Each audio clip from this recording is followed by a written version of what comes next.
the latest news and events in the natural world in the new edition of the BBC Wildlife magazine, which is on sale now at most newsagents. And now a look ahead to a new series on BBC One.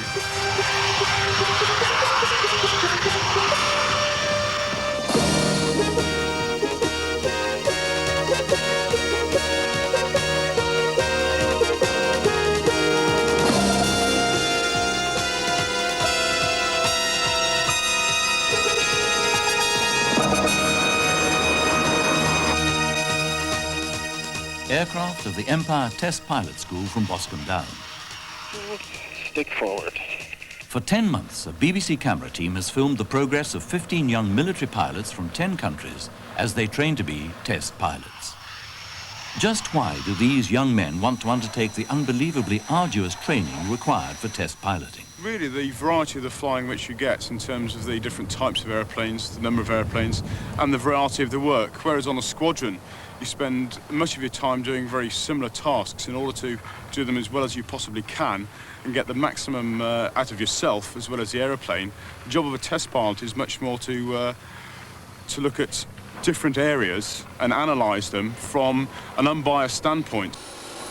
The Empire Test Pilot School, founded here at this secret establishment at Boscombe Down in 1943, continues each year to train 15 highly skilled military test pilots from Britain and overseas.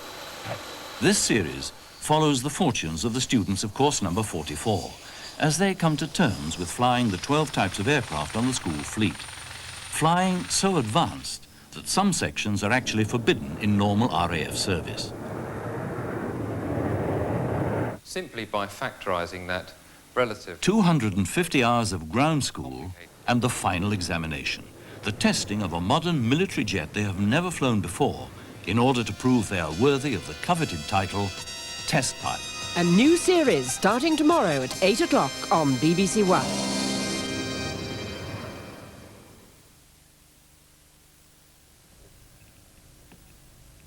Well, now on BBC Two, as we come to the end of our 50th anniversary celebrations, Anna Ford chairs a special inquiry into the way the small screen can influence our lives, for better or for worse, as we put television on trial.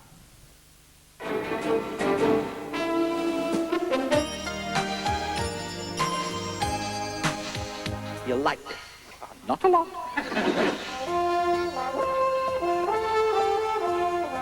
At Admiralty Arch, a shower of confetti. Remember this little humdinger? 180!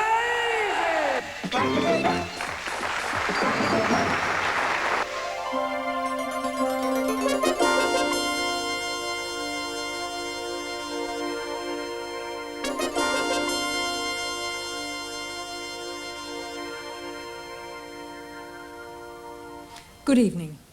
50 years of BBC television has been marked this year by great celebrations. But tonight we're going to examine how those years of watching television are affecting us. No other pastime is as popular. On any weekday evening, 50% of the population are at home watching television. And despite all our differences, it's the one leisure activity now common to nearly all Britons. In a poll conducted for this programme, we found that 2 out of 3 viewers, that's 2/3, felt that television had been beneficial to them. Though rather puzzlingly, only 1 in 2, that's half of all viewers, thought that it was beneficial to society at large.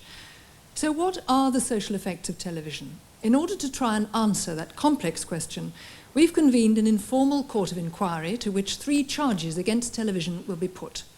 First, that television has increased the amount of violence in our society. Second, that television harms children and family life. Third, that television trivialises and distorts our view of life. And because this is an open inquiry rather than a trial, we shall also hear opposite arguments, such as, for example, that television is beneficial to children and family life. The inquiry will be conducted by Paul Seagard, with a participating audience of those who work in television, behind and in front of camera, of those who study television, and of viewers who are simply affected by it. At the end of the examination of each charge, I will ask our jury of 500 viewers who are watching at home and who are a cross-section of the population as a whole to give their verdict electronically. So let's begin by looking at national viewing habits in the company of the Jacksons, a family from Doncaster, who are typical of heavy viewers. In order to get as true as possible a picture of their viewing habits, we filmed them at times with a hidden camera.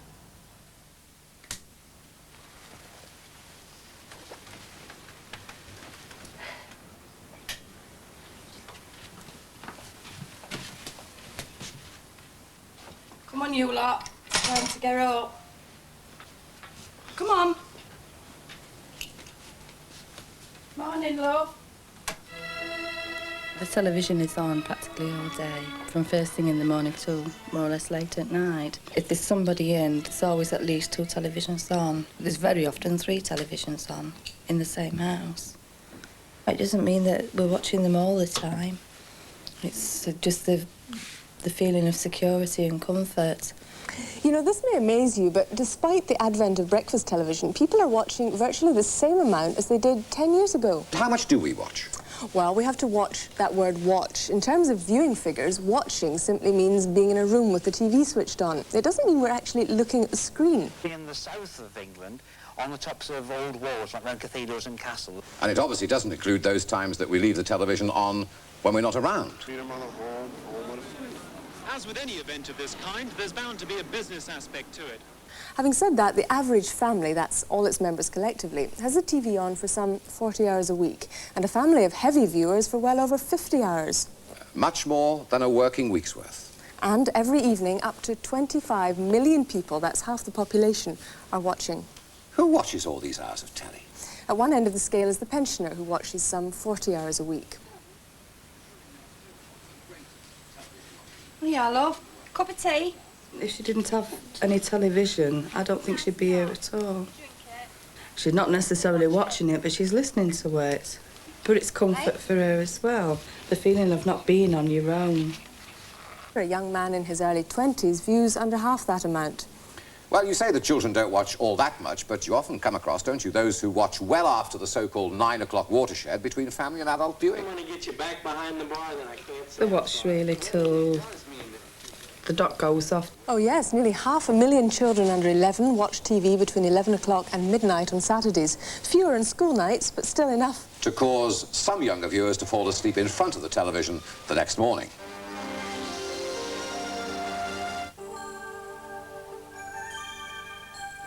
I think she wastes time watching romantic films, you know. I don't. Tear-jerkers and I don't. I know, it's a form of release for me. When we return, we will be married. I'm sorry that you're so opposed to this marriage, but Dwayne and I are very much in love, and that is what is really important. A new series of Body Matters begins in half an hour on one. When you're watching television, you don't want your head filled entirely with fantasy. You've got to have some sort of life to relate to. But it's good to see how somebody else lives. There's ordinary folk, there's middle-class folk, and, you know, there's top-class folk. And if there wasn't a class thing, they wouldn't put different programmes on like they do. The EastEnders is sort of on for our benefit, whereas Newsnight, Panorama, World in Action, I think they're all on for the benefit of such people as solicitors and doctors and the upper class, as we call them. Take our family GP, for instance, Dr. Savage. I think he tends to watch documentaries, Panorama, Newsnight, things like that, more staid programmes.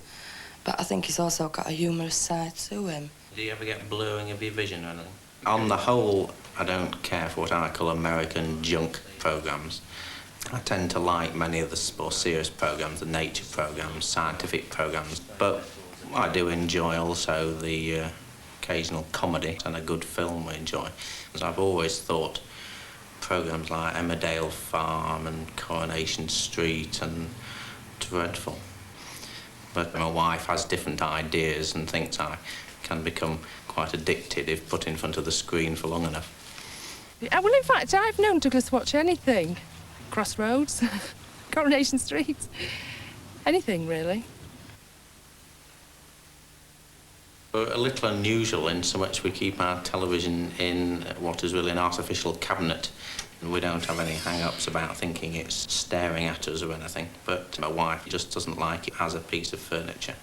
There's a very strange sort of obsession in the Savage family, both in my parents and my aunt in particular, and followed on now to me his obsession with the weather forecast. And even our poor children are now, if the weather comes on and we're out of the room, will shout up the stairs or into the garden, weather, weather, weather.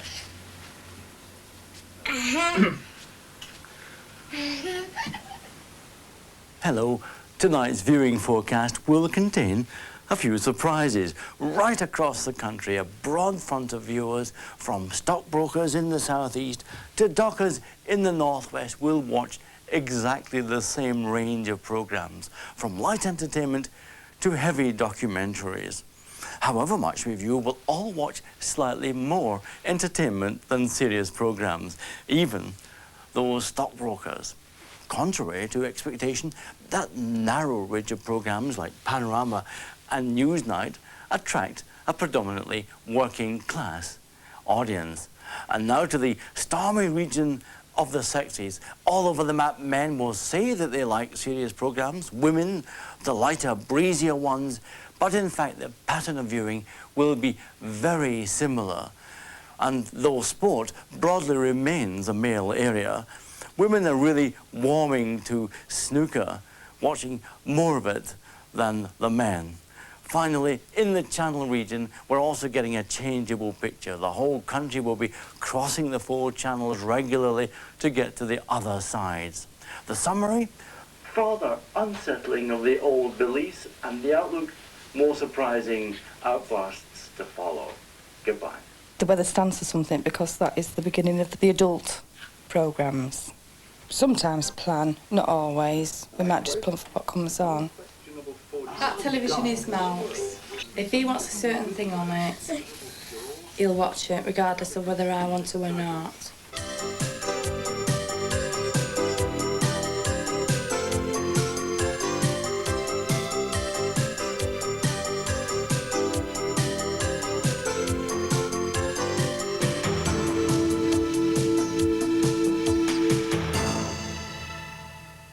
Good evening and welcome to Choices. Tonight we're going to discuss the haphazard, casual, ill-informed choices we make when we decide what to watch on telly. A staggering 92% of us choose what to watch on the day. Apart from the news and our favourite regular spot, most of us are clueless about the schedules. Also, in the interests of domestic harmony, we're used to putting up with other people's choices. Take Sports Night. Virtually 40% of its audience are women, but only half of them ever choose to watch the programme. Even those of us with 2 or more TVs, nearly half the homes in the country, aren't really any choosier. When both or all our TVs are on simultaneously, they're most likely to be tuned to the same programme. However you happen to be with us tonight, I hope we've made your constrained and haphazard choice worthwhile. I do all sorts in front of television. In France. We clean up. We eat meals in front of the television.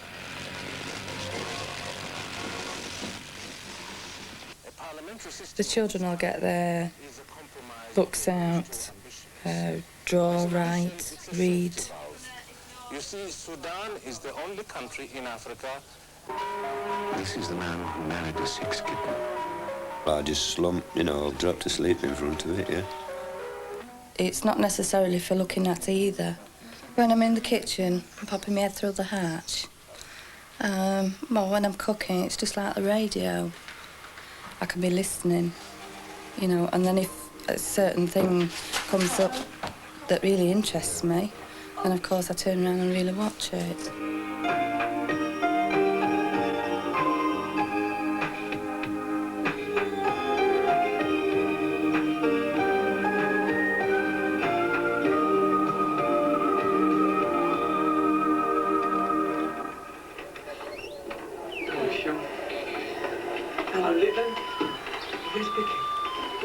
Door, you lot. Don't wake her up. Go on. If the doorbell went while I was watching EastEnders, I got no chance. I'd never get in the house.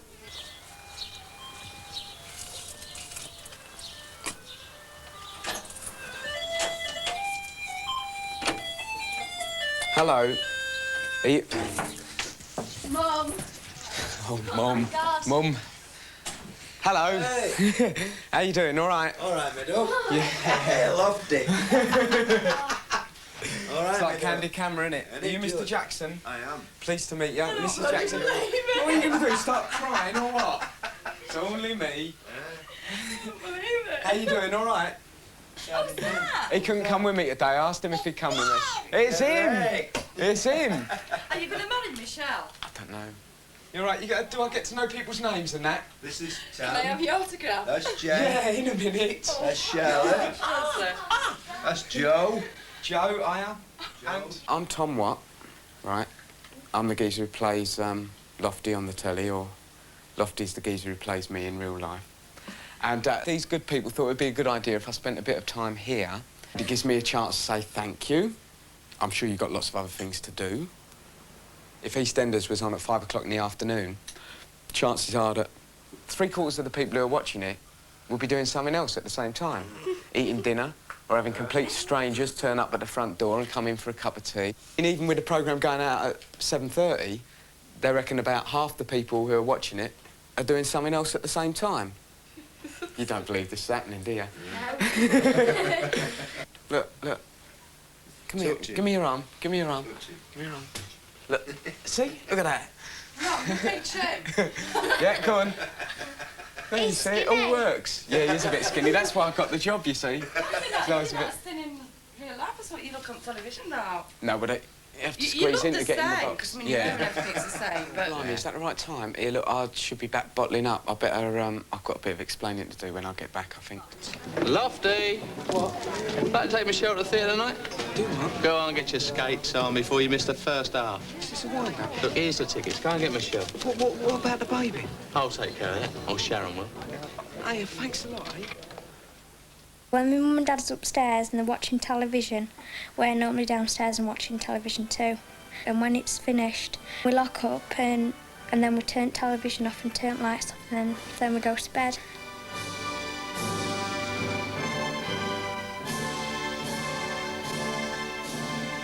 It's like Gloria Hunniford. We love TV. I love TV. It's just a part of my life. Without it, I'd be very lonely.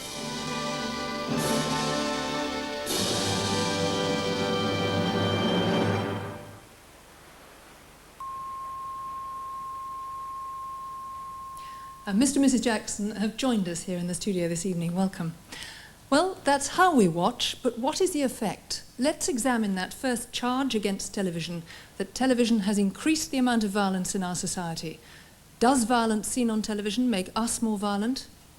To put the case that it does, we've invited a Conservative MP who was a magistrate in inner London during the time of the Brixton riots and a psychiatric social worker in a child guidance clinic, Virginia Bottomley. Chris Dunkley, the television critic of the Financial Times, will put the opposite view. He broadcasts regularly, has written a book on the future of television, and his argument is that television decreases violence. First, Virginia Bottomley. I'd like to ask a question. How many times have you witnessed a murder or a violent assault in your lifetime? The chances are never, or extremely rarely. And how often have your children seen their father trying to murder their mother? A few weeks' television viewing makes these incidents unremarkable events. Researchers in the United States have shown that the average American child will have witnessed 200,000 acts of violence and 50,000 attempted murders by the age of 16. Indeed, a recent content analysis of Miami Vice, for example, found that the 2 cops in the last series killed 4 times as many people as the entire Miami police force kills in a year. The sheer quantity of such actions coming over on our screens can't fail to make an impression. Advertisers know and make a living out of the effectiveness of a few minutes on the screen. How then can TV programme makers deny the power of hours of television on impressionable minds? It's the persistent exposure to lifelike people who resolve their problems by resorting to violence that should be a source of profound concern. Programmes like Hill Street Blues, Dempsey and Makepeace, the drama series Hideaway, present us with a barrage of realistic, violent images that carries with it serious dangers. Firstly, it creates a climate of fear. Many people, especially the isolated or elderly, live in fear of violent assault, for the most part entirely without justification. Secondly, and more seriously, is the effect it has on people's idea of what's normal. A constant diet of violent television can gradually make antisocial behaviour acceptable, desensitising us. We have, for example, the youth publicly stabbed at the Embankment Underground station recently, while bystanders took no notice. Thirdly, and even more seriously, it's the violent response that can be evoked. And there's evidence here from a number of sources that violent scenes on TV can be imitated. It can occur even with the best intentioned programmes like Crime Watch.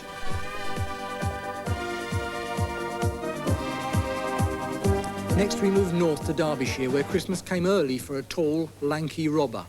He walked into the Leeds Permanent Building Society in the centre of Chesterfield on Tuesday the 26th of November. The security camera snapped him as he snapped up about £2,500. And obviously feeling festive, he wished the cashier a Merry Christmas before he fled. With the police close behind, the robber shed his disguise as he escaped through the alleyway towards the town centre car park. This coat was among the clothes he dropped there. It's covered in these blue paint stains. Perhaps you recognise it.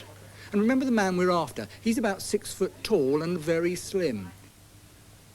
This seems innocent enough, but it was claimed in court that another man who robbed a building society was following the exact model of that crime as he'd seen it reported on that programme. There was also a significant increase in attempted suicides following the example of Angie in EastEnders. The copycat factor can be extended to news coverage. I was a magistrate at the juvenile courts of Brixton at the time of the riots there in 1981.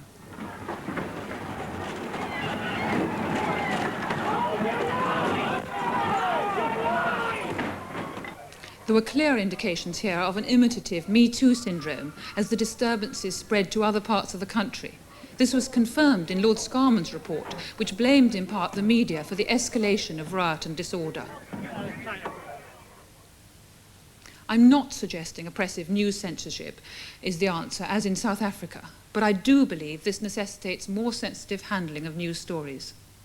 We could productively study the linking of smoking with lung cancer. 10 years ago, the tobacco companies argued that the case was unproven. Now, many deaths later, the connection is accepted as fact. The causation of human behaviour is even harder to isolate than the origins of cancer. But I believe it's time for the broadcasting authorities to take action. We need clearer guidelines, but above all, effectively and publicly implemented. Legislation isn't an ideal solution. But what further recourse is there for a public being contaminated by violence because TV programme makers seem to value their right to self-expression above their duty to produce responsible programmes? Thank you, Virginia Bottomley. Now, Chris Dunkley, can you persuade our jury of 500 otherwise? I'd like to propose an idea that has, at the very least, the attraction of novelty. That if it wasn't for television, we'd be living today in a very violent society. This, you may say, is ridiculous. Society is already extremely violent, and as people keep on telling us, television must be to blame because television shows a lot of violence and nearly everybody watches a lot of television, so television must be responsible, QED. But the fact is that mankind has always been extremely violent. Go back to the earliest human remains, bones dug up in Africa, and you find nasty holes in the back of some of the skulls. According to anthropologists, the cartoon caveman with a big club was no joke. Did they bash each other's heads in because they watched too much Starsky and Hutch? The evidence down all the centuries shows the same thing. Man's violent inhumanity is man. It didn't take video nasties to turn Torquemada into a torturer. But what about the huge increase in rape and mugging? Surely that must be caused by television. In a sense, perhaps it is. Television, along with other mass media, tells us far more about the incidence of such crimes than has ever been possible before. Today, there is more and more reporting. We all hear about the increase in the statistics. But that says nothing about the actual incidence of rape and mugging. It simply shows us how much better we are now than we used to be at gathering statistics and at talking about them. Yet many people, even if they grant me all that, are still not convinced. All this television violence must have an effect on viewers, they say. The question is, what effect? We know for a fact that some viewers are turned against violence by television. Mary Whitehouse doesn't come before us saying, if you don't stop all these violent programmes, I'm afraid I may start imitating them and shooting my neighbours with a Colt 45. On the contrary, the more violent programmes she watches, the more opposed to violence she becomes. The same sort of thing happened on a national scale with the Vietnam War. The more the American public watched reports like this, the more disturbed they became about the violent role played by their own troops. Women and children running from the ground fighting were sprayed as one plane released its 4 canisters of napalm too soon. In the end, public opinion was so hostile that the Pentagon found it virtually impossible to continue the war. Public reaction in this country, following the violence in the Heysel football stadium in Brussels, was very similar. Do we really believe that the main effect of television coverage that day will be copycat incidents following the violence? I don't believe it. Suddenly there was an almighty crash of masonry about 6 feet from where we stood. In that instant, many, many people must have been crushed to death. I think the publicity given by television to the tragic outcome that day may eventually lead to proper control of football crowds.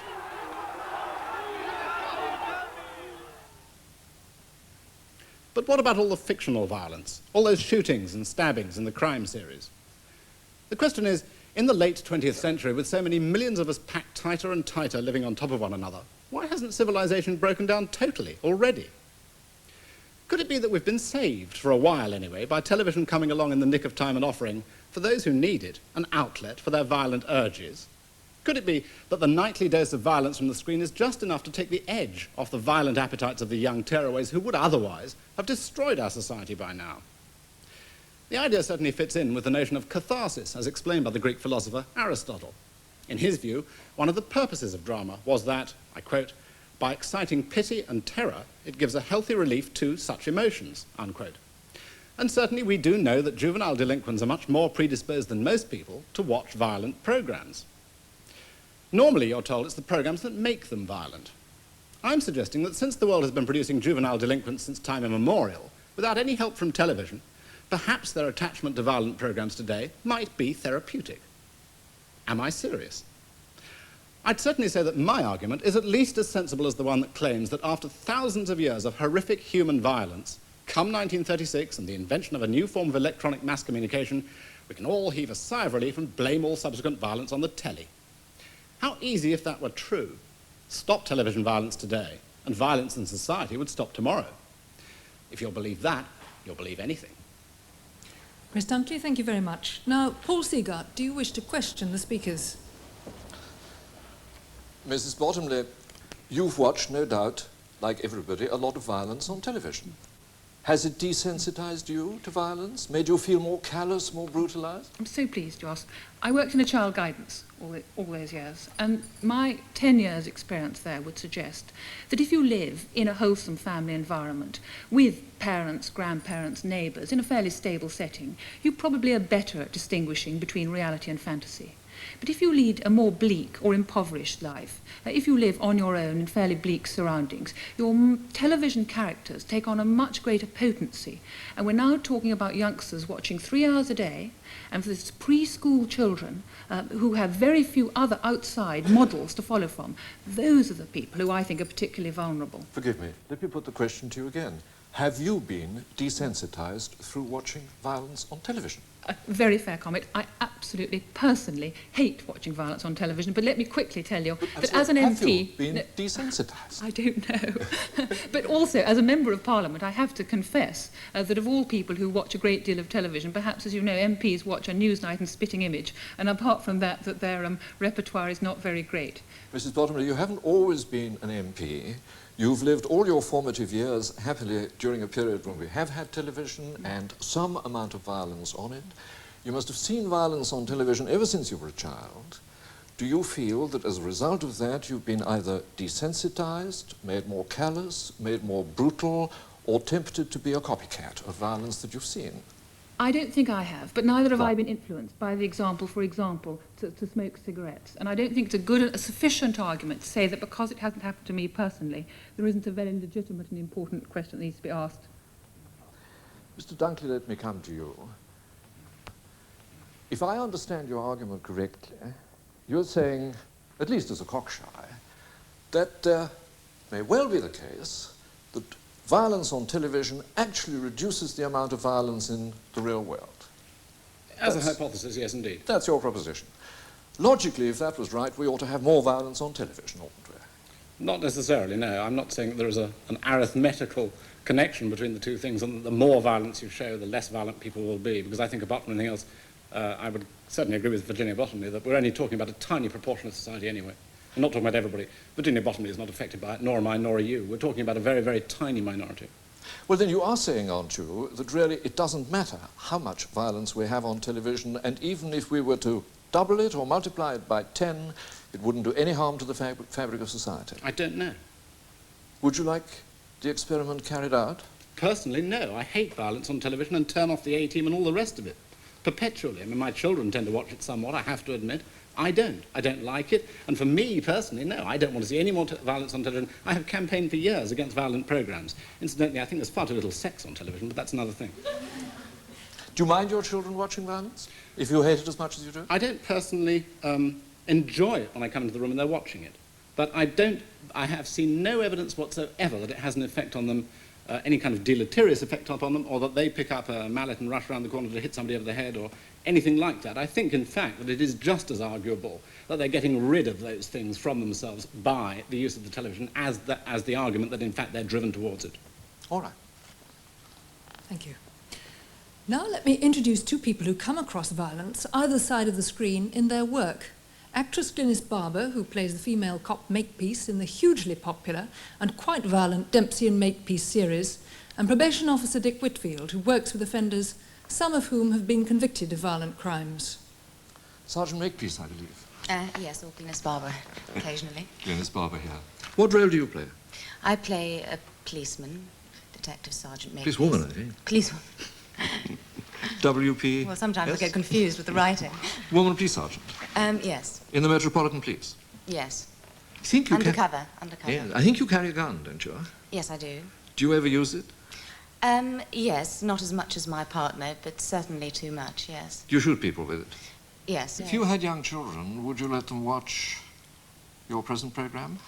It depends how young they were, but no, if they were, say, under 10, I wouldn't be very keen at all. And I'm completely horrified by the age of children that come up to me and recognise me, you know, children of 3 and 4 and 5. And I do find that disturbing. I mean, when I went into this show, I had no idea that there was going to be such a large following among children. All right. Mr. Whitfield, let me come to you. You're the Deputy Chairman of the Middlesex Probation Service. Let me ask you this. In the course of your work as a probation officer, I suppose you must have met a fair number of young tearawayers who have engaged in violence against the person. Yes, inevitably. I've spent a large chunk of my working life talking to people about offending behaviour, partly so that they can understand it and maybe do something about it, partly so that we can try and help courts or parole boards assess risk. Do you try to find out when you talk to them what actually causes their violent behaviour?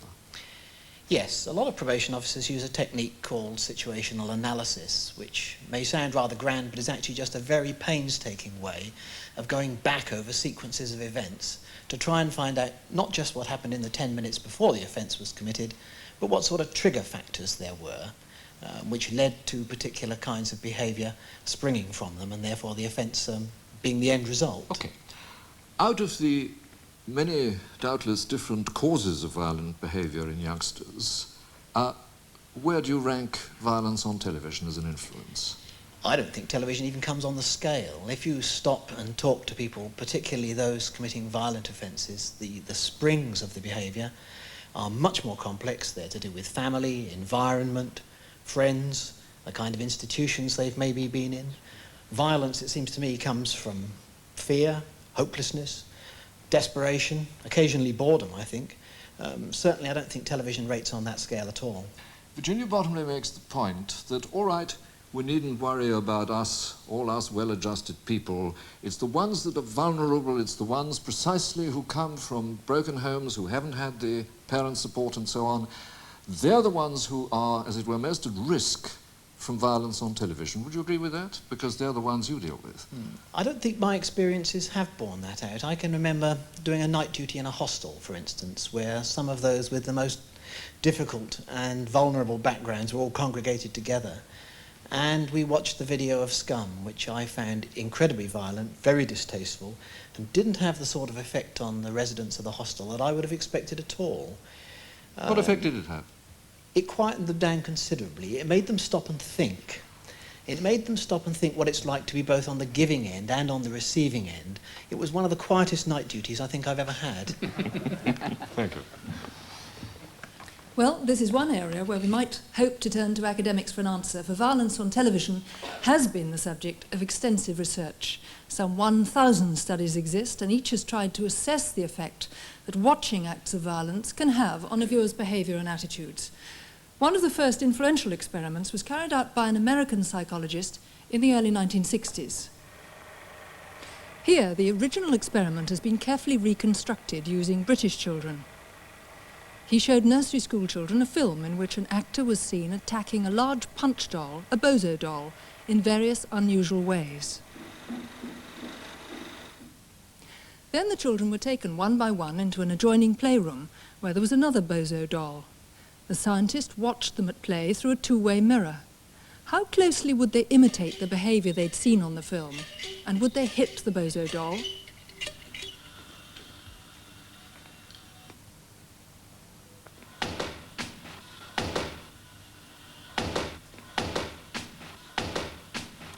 They readily copied the attacks on the doll. In many cases, the nature of the imitation was precise.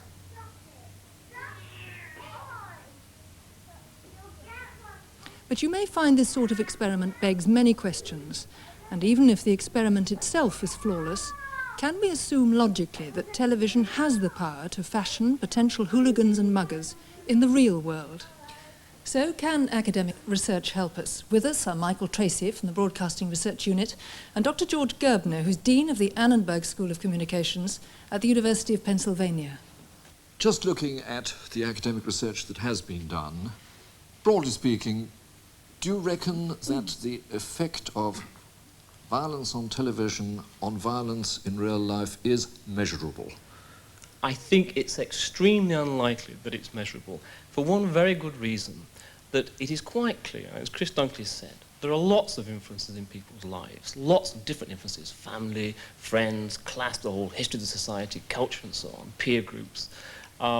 What you can't do, you can't freeze out those other potential influences. You can't just isolate violence as one factor. Exactly. You can't isolate violence, you can't isolate television.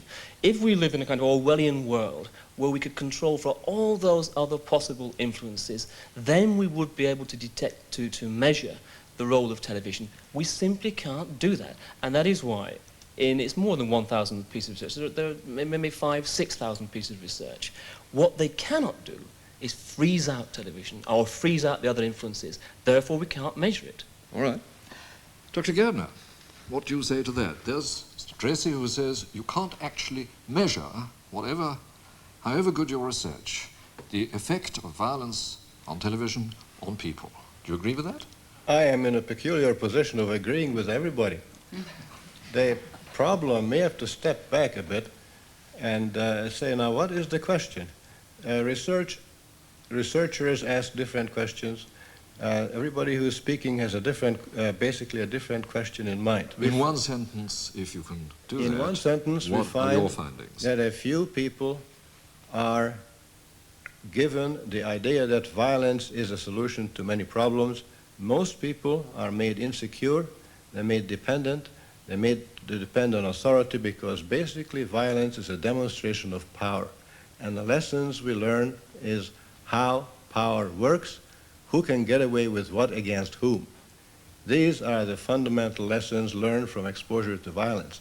Different people derive different conclusions from that lesson. Thank you. Well, let's turn to the broadcasters. They have some power in this matter, for it's they who draw up the guidelines concerning violence on television, and they who have to work to these guidelines when they make their programmes. With us in the audience is the BBC's Africa correspondent, Michael Burke. What sort of judgments does he have to make when reporting violent events? Here, as evidence, are extracts from 2 of his recent reports. Oh yes, no trouble. Blacks took over football 5 years ago. Since then, its popularity has grown, but the professional league has split into 2 warring factions.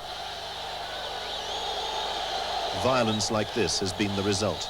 China Hluangani, an official from one team, cornered by supporters of a rival side who tried to knife him to death in front of tens of thousands of people and live television cameras.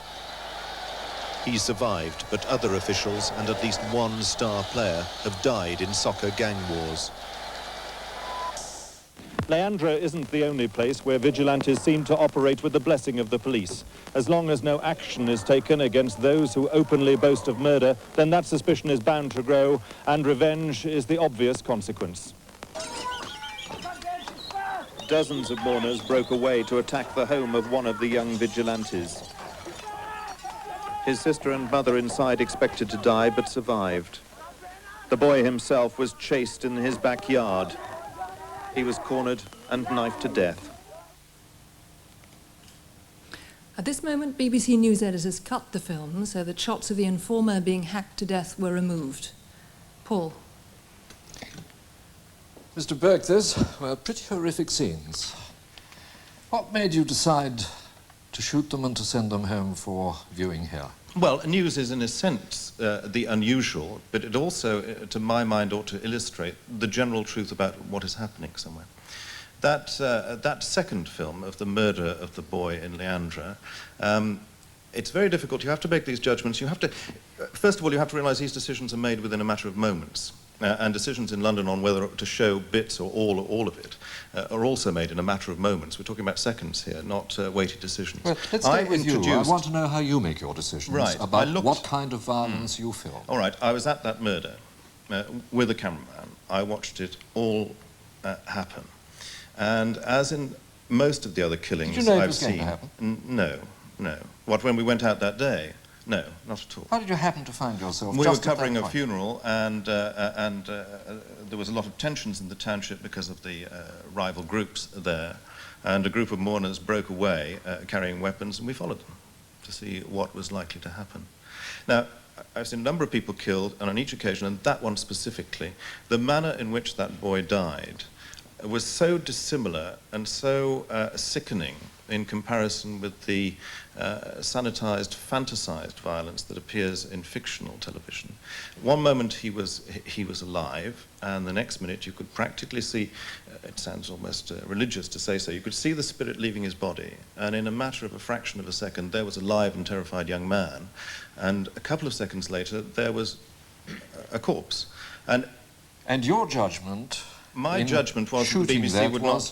This is something which the British public ought to be able to see if my editor in London will screen it. As I raced back to the cutting room, and all this has got time pressures, I thought to myself, I would like to convey in some way that's acceptable to the BBC the reality of what I've seen.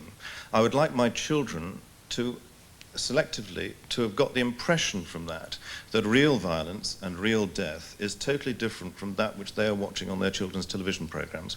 The BBC, in my experience, is the most cautious network over violence in the world. Those pictures were used all over the world, the whole thing, more or less, and the BBC used practically nothing. I included one extra shot on that report to try and convey that, because I knew the BBC wouldn't show it, and the shot actually was not of the body at all, but a rather sensitively done shot of, as they were killing him, you don't see him at all, you just saw knives just going like that. Just a long distance shot, an impressionistic thing without, and that was cut out. Are you sorry that your editor here cut it out? I think it was a mistake. Thank you. I now call Bill Cotton, who's Managing Director of BBC Television, as an expert witness and the man responsible for the policy and guidelines concerning violence on BBC Television. Mr. Cotton, I suppose if the buck stops anywhere about the portrayal of violence on 2 of our 4 channels, it stops with you or somewhere very near you, isn't that right? Yes, I suppose so, yeah. Out of all the complaints that you get, and every broadcasting authority, of course, gets a lot of complaints from viewers at times, what proportion is about violence on television? Oh, very small. There's a great deal more about bad language than there is about violence. I'm terrible on proportions, but I would be very surprised, for example, after a film we played recently at 11 o'clock at night, the Rambo film, I think we had about a half dozen complaints. And of those, 3 were that we'd cut the best bits. The best... Which is the other side of the coin. The people had sense. seen the film on the television and considered that the violent part of the film was the part that they turned on to see. When I say best bits, I'm quoting them, not me. You control 2 channels, and there are, in fact, 2 more. It's a very hypothetical question. Supposing the other 2 channels decided to cut out every single incident of violence altogether from their channels, of any kind, news, drama, soap opera, no violence to be, cartoons, no violence at all to be shown, would you follow suit? I mean, it is so hypothetical. Very. Give me a hypothetical answer. The short answer is they'd be fired within a fortnight, so I keep on doing what I'm doing. If they weren't fired and you still kept doing what you were doing, do you think you'd actually increase your share of the audience? Yes.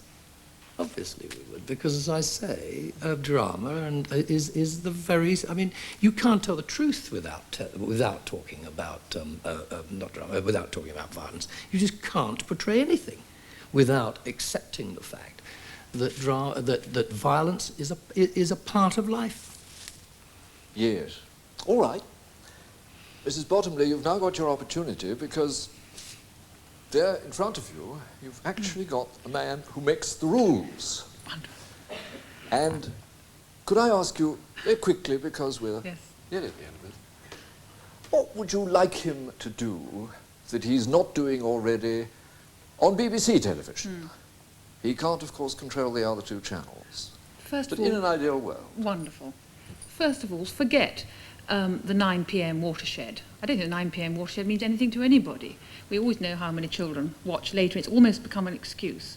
Secondly, be more open. See, in your guidelines, I think all these guidelines are wonderful, but you say here, in the last one, the 83 one, and I agree, the recent ones, which I have managed to see, are a slight improvement, but you say there's to be a report, an account given on the amounts of violence. Why don't we all know about it? Why can't you be more open? Because what people think is that you don't dare stand up to the programme makers. Thirdly, how about an independent council so you're not actually in competition with the other side? Because your hypothetical question, I think, was very much to the mark. Neither of the broadcasting authorities can move because there is a fascination with violence, and neither of them want to lose too much violence. So 3 points. Mr. Cotton, have the last word. You've listened to evidence and advice from both sides.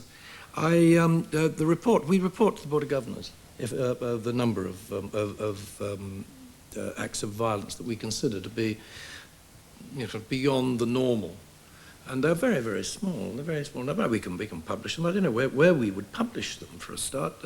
2, Try I Radio really Times. don't. Well, yes, but I mean, it's a bit, isn't it? Look to the back page and see what you've missed. I mean, Mrs. Bottomley will know where to find it. That's the problem with it, drawing attention to. And we don't want another council. That's what the Board of Governors do. I mean, that is part of their responsibility. Have another council looking at it. When are they going to see it? Are they going to see it before we put it out? Are they going to see it as it's going out and then complain?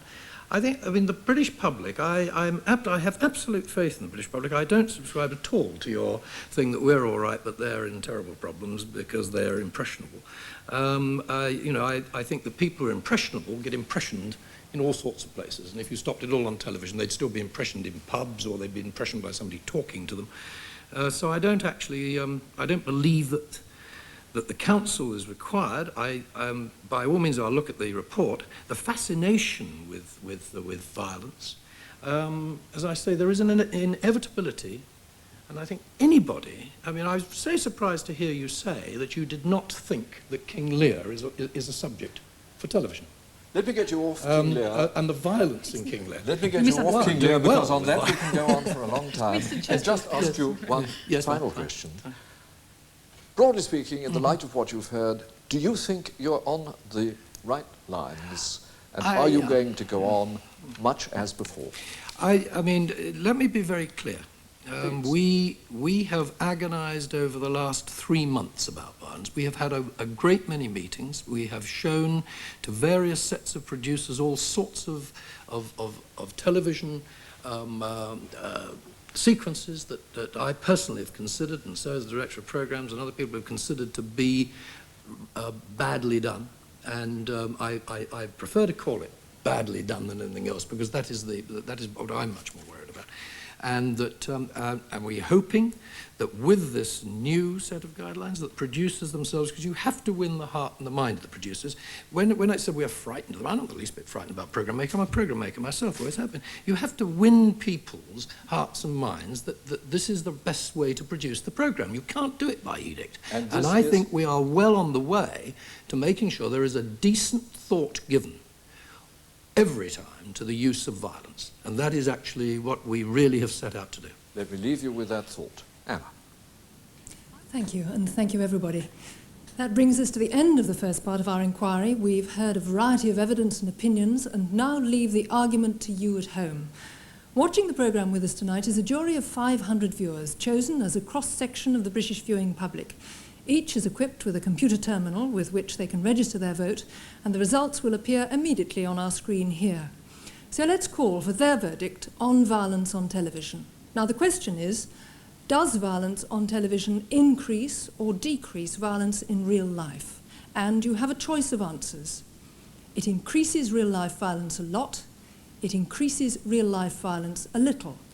It makes no difference at all. It decreases real life violence a little. It decreases real life violence a lot. Could the jury of 500 please vote now? And indeed, I hope that all our viewers will also decide how they'd vote on this matter. And we can see the wobble on the bar there just means that the computer is recalculating the percentages as the result comes in.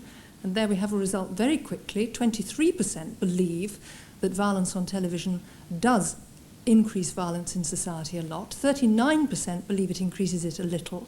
34% believe it makes no difference. 3% actually believe it decreases it. And 1% believe that television violence decreases violence in society a lot.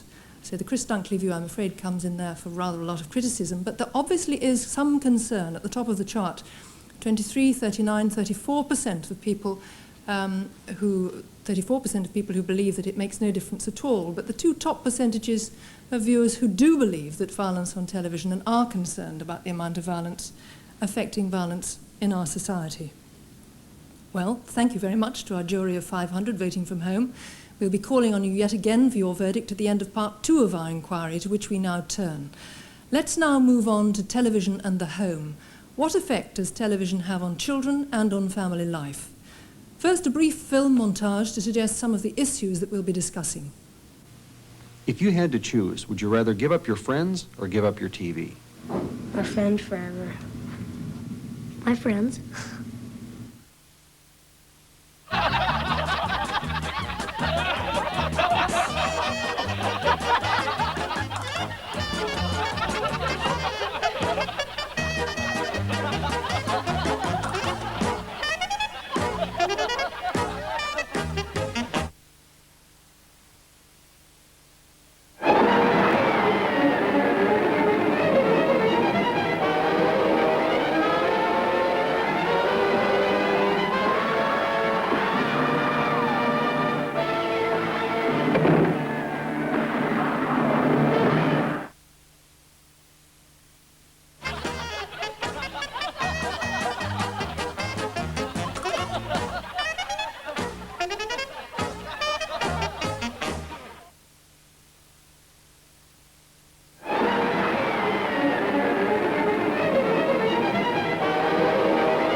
Now to the charge that television harms children and family life. Only 10 years ago, the majority of parents in this country did not feel that their children watched too much television. But in that relatively short time, parental opinion has changed. And our current audience research shows that half the parents questioned think their children do watch too much television. But does it cause harm? What evidence is there? We've been to visit 2 communities and there heard diametrically opposed views on the influence of television in the home. Some of those who helped make the films are here in the studio. First, we hear from a group of people who've taken a firm stand against television. They're from Stroud in the West Country and call themselves the Television Action Group. Martin Large puts their case on film and here in the studio. To put the other side of the case, I turn to the people of Poole U from the Scottish Highlands. To represent them here is Amy MacDonald, a village schoolteacher. First, the film of Martin Large, whose family lives ironically in the shadow of a television transmitter. We're a group of families living in Gloucestershire, and we were very concerned with the harmful effect of television watching on our young children. We've got 4 children in our family, and we decided that we should really try to inform people about the effects of television on children. Some of the families in our group don't have a television at all. 1 or 2 families have the television in the cupboard for adults only. 1 or 2 other families have the television and strictly control it with children, and children just watch 1 or 2 special programs a week. Go on, do the trick now, Richard. Whee! I saw one got mine. When children are watching television, they're not playing, they're not talking, and they're not mucking about and doing the usual things that children do. And it's as if the human organism is not set up to handle the television medium consciously. If you walk through a room, for example, where the television's on, your eyes will suddenly be sucked into the television, just like that. We had a little girl come into our house in Gloucester, and she looked round the room and she said she couldn't see a television set anyway. She said, "What do you watch?" Huh?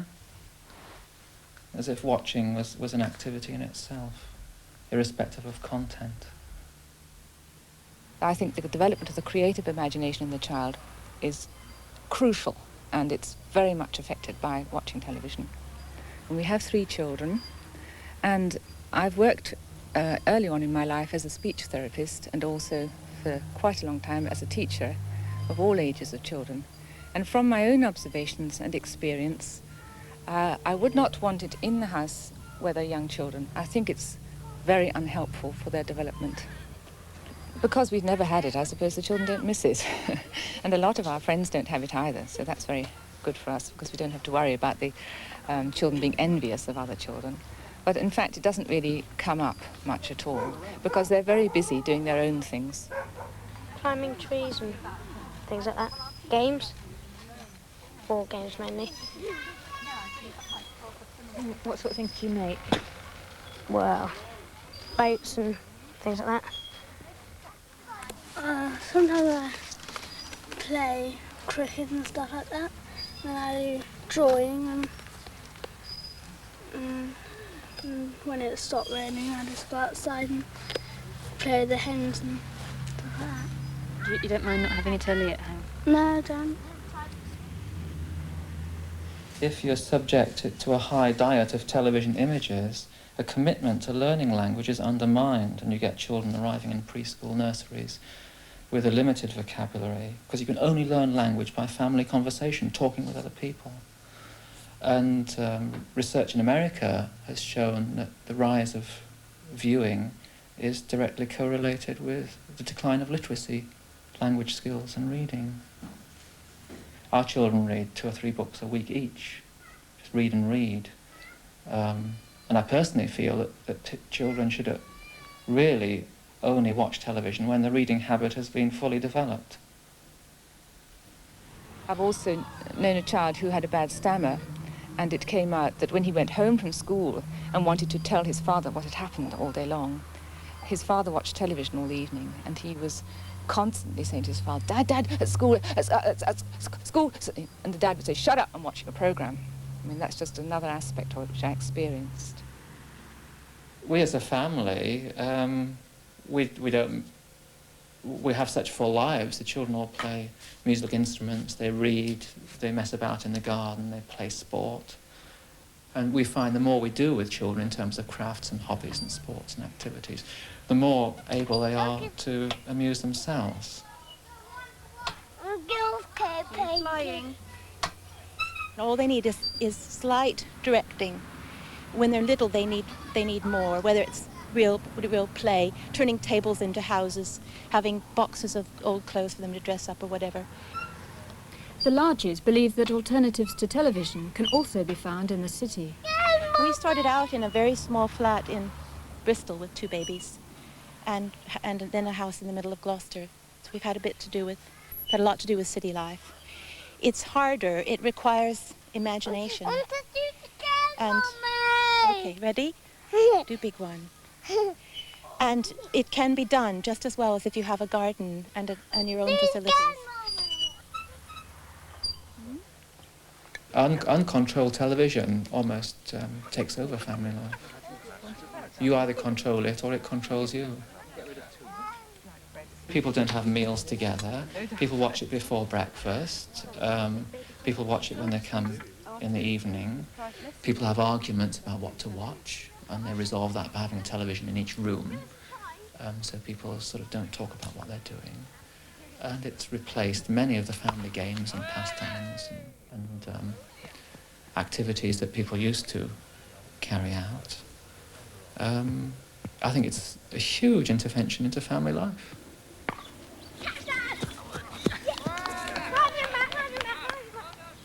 Now up to Poolew in Scotland, where a local journalist, Martin MacDonald, presents the case that television is beneficial to children and family life. This is Poolew on the west coast of Rossshire. It's typical of many remote rural villages in the West Highlands, I suppose. It's got a population of around 400, and yes, by most British standards, it is remote. In fact, the people of Poolew have been deprived of many of the amenities that most people in Britain take for granted, including a television service. But so keen were the local people on having a television service that 3 years ago, they took the initiative. They raised the cash themselves and they installed this homemade cable system. Now, only 2 or 3 households in the community are without a television set. And whatever their critical feelings sometimes about what they see appearing on their screen, most of the people in this community are convinced that television has been to their benefit and to the benefit of their children. Amy MacDonald, a local teacher, believes that television definitely broadens a child's general knowledge. I find that, especially in a rural area like this, children tend to have limited experience of life, of the world, and really only by watching television can this be widened and broadened. I have taught children who hadn't got television at all, and it was very noticeable, really, when perhaps I would speak about what went on in a law court, and they had no idea that a judge wore a wig or whatever. Just things like that, their experience of life was limited, very limited. Most of you saw the films of the famine in Africa last year. I remember we were all quite hot and bothered about it, upset about it. All the children here were very touched by the pictures of famine in Africa. I doubt very much if they would have paid much attention if it had just been read from a newspaper. Aren't they? So tell me about the things you like on the news. Paul, can you tell me what you like? When we had rediscovered the Titanic and we were showing infrared pictures of it, and we were talking to an old lady who was on the Titanic as a small girl, and she was telling them about what she felt like and how she was rescued.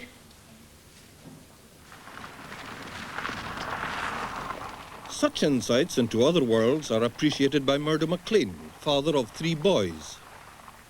Well, I was brought up in this area, and it was very quiet then.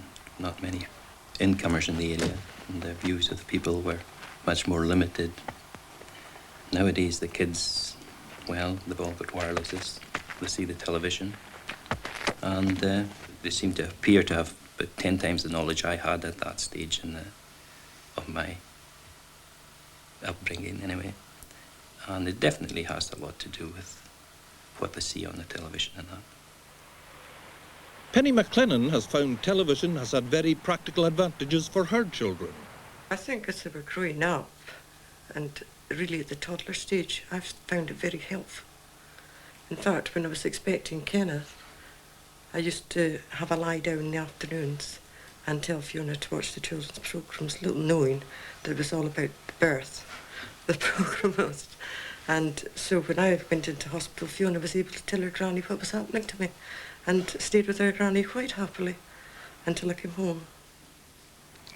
I find that the children who seem to watch television most also seem to read most. Amy MacDonald regards television as an important stimulus to learning, reading and playing. Very young children, I find, learn quite a lot from the programmes like Play School. I've seen children learning to tell the time at a very early age from watching that daily. They do seem to like programmes like Blue Peter, and again it can introduce them to hobbies that they really wouldn't normally come in contact with. Of course the educational programmes, the TV programmes done for schools are very good, excellent, especially history and geography programmes. We could never give them the breadth of experience that they get from them. Well, there's a lot of programmes, like nature programmes or documentary programmes, which do benefit teenagers if they watch them. There's a lot of them on the television, which do help in education. Oh, the quiz programmes are very good. I mean, we can all take part in them from time to time if we're together. It's very seldom in the summer that we have time. It's in the winter time that we more or less sit around the fire and in the room together.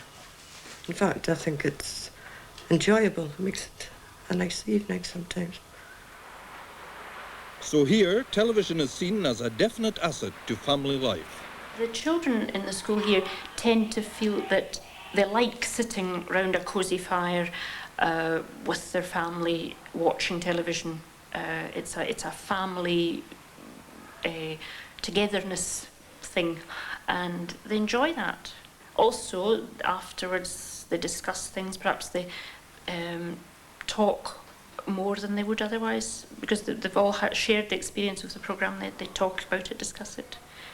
So it does encourage togetherness.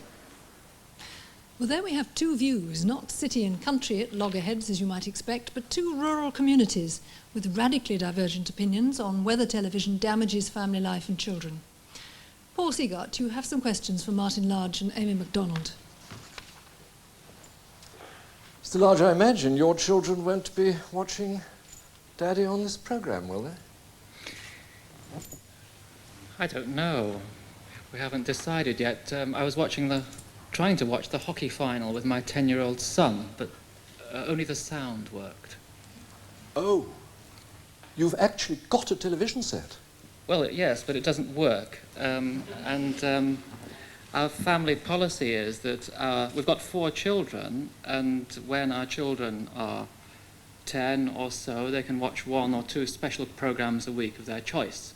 Ah, it's graduated? That's right. Nothing at all below 10? Well... Not children's hour, not play school, nothing? If the 8-year-old wants to watch a particular programme that he's consciously chosen, that's fine. But nothing below 8. Amy MacDonald, it seems curious, doesn't it? There you are a rural community, he's in a rural community, they switch off and ration their television desperately, and you actually spend money to have your cable system for the enrichment it gives you. Do you think there's anything in what he says at all?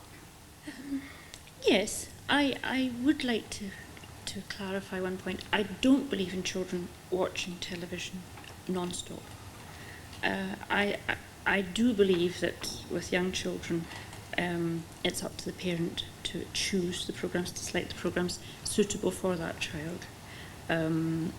You know, not to allow them to sit all evening watching things which are obviously not suitable. But, I mean,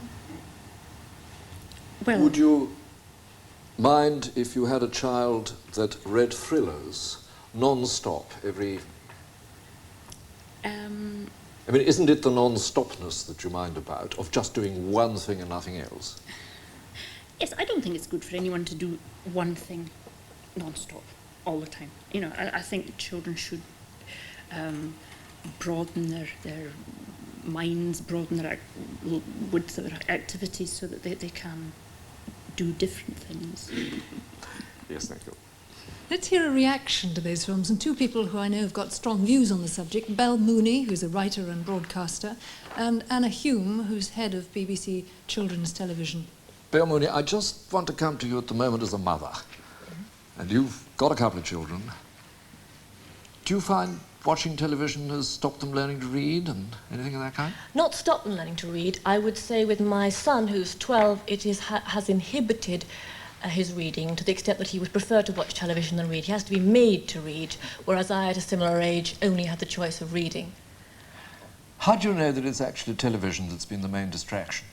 Because that's what he wants to do. He wants to watch television, and he has been rationed. I mean, I run quite a tight house, should we say, and he has been rationed. But I also watch the A-Team with him.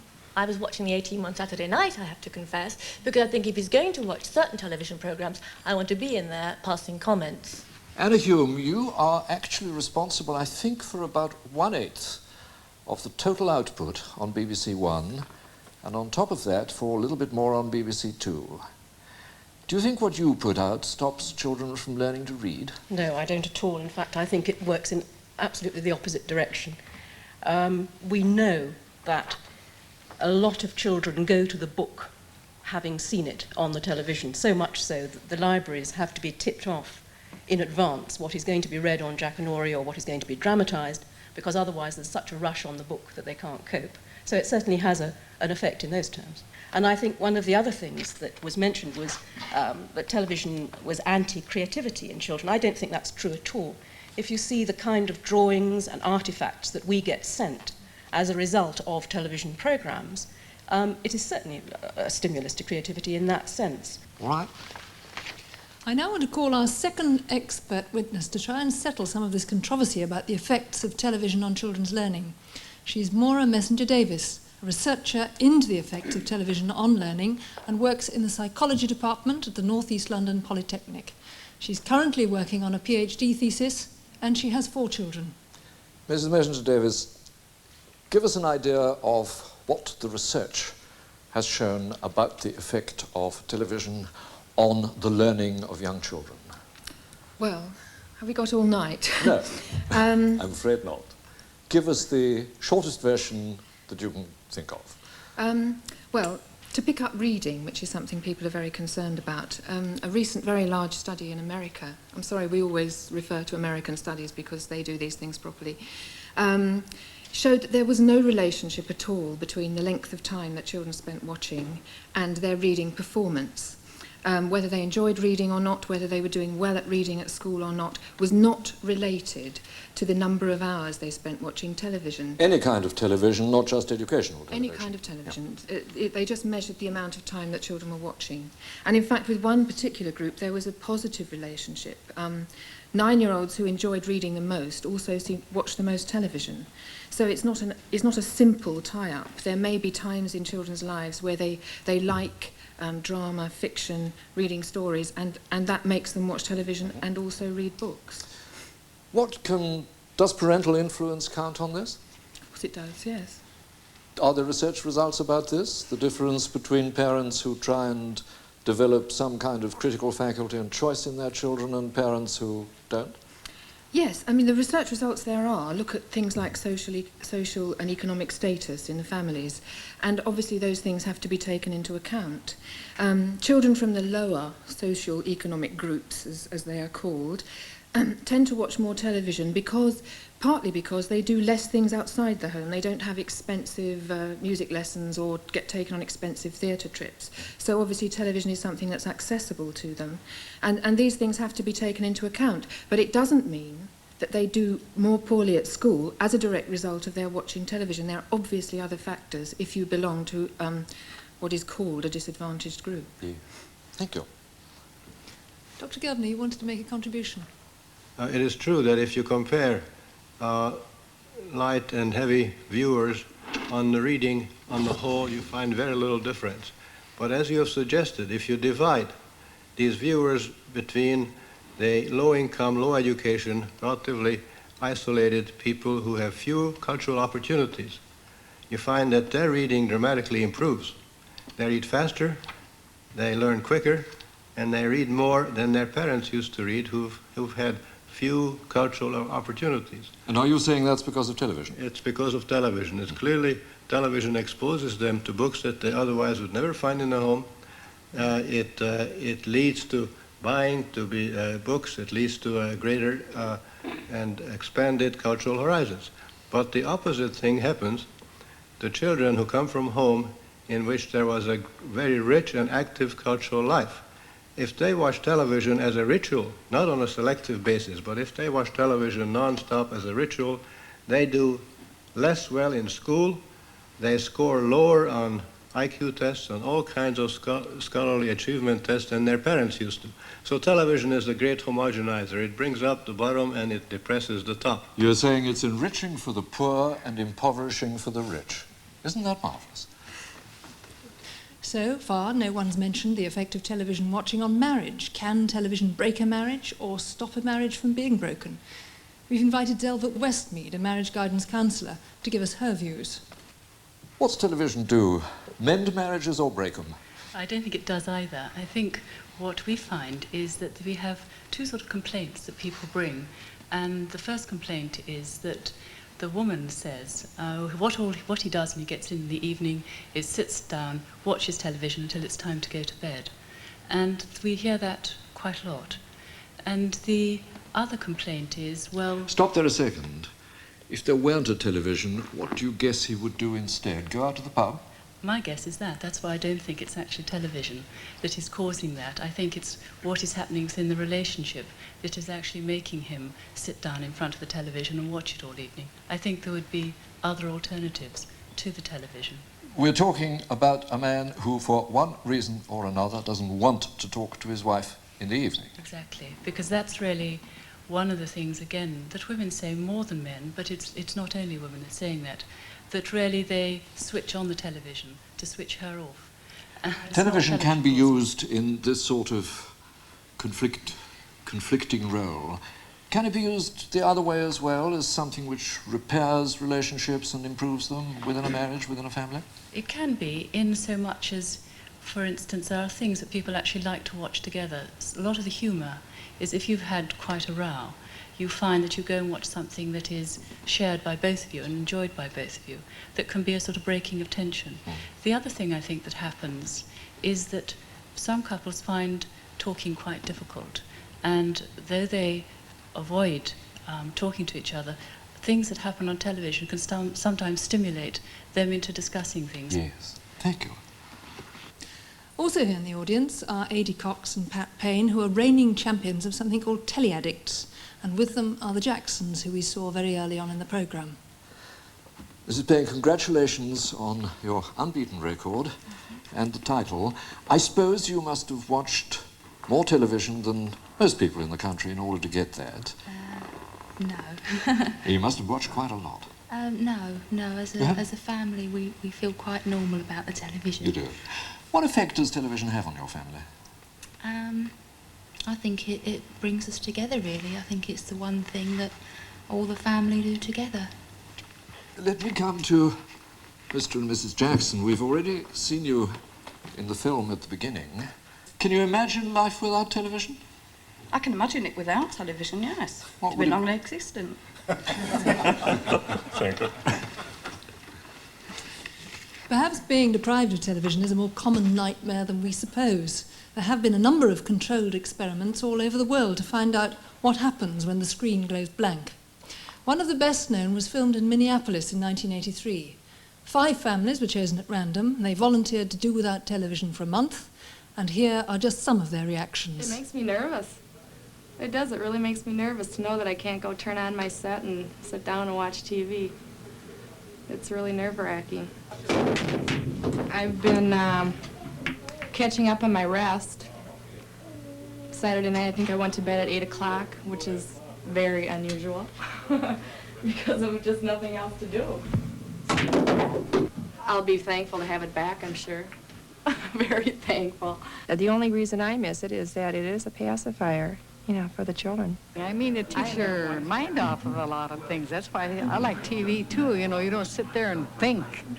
We've been bored enough at times where we actually went over to our mother-in-law's house and got some old catalogs, you know, Christmas catalogs and stuff, just to sit around here and go through looking at the catalogs for Christmas stuff, you know, just for something to do. It's getting hard to find any more stuff to do. These cards are practically wore out from playing them so much. November 20th, the end. 30 days without television over. It was awful. It was, and I would never do it again. It seems terrible to, you know, be like this. It actually, you know, I kind of thank God. What's the matter with me? But it's hard. If I had to say it some way, it's kind of like, let's say, it's kind of like getting an old buddy back in the house again. Well, those families in America agreed to give up television, but in Iceland, the whole country has a TV-free day once a week on Thursdays. It first happened because they simply couldn't finance 7 days a week television, but now it's an accepted practice. It seemed to us the one place to go in order to try and evaluate a society's dependency on television. Iceland is the only West European nation to institutionalize one TV-free day a week. With special reference to TV on Trial, a nationwide survey of opinion on TV-free Thursdays has just been completed by the university here. We tested some of those opinions ourselves and found them in full agreement with the survey. But ironically, a new TV channel was about to begin daily broadcasts just as the overwhelming support for a TV-free day hit the news on Channel 1.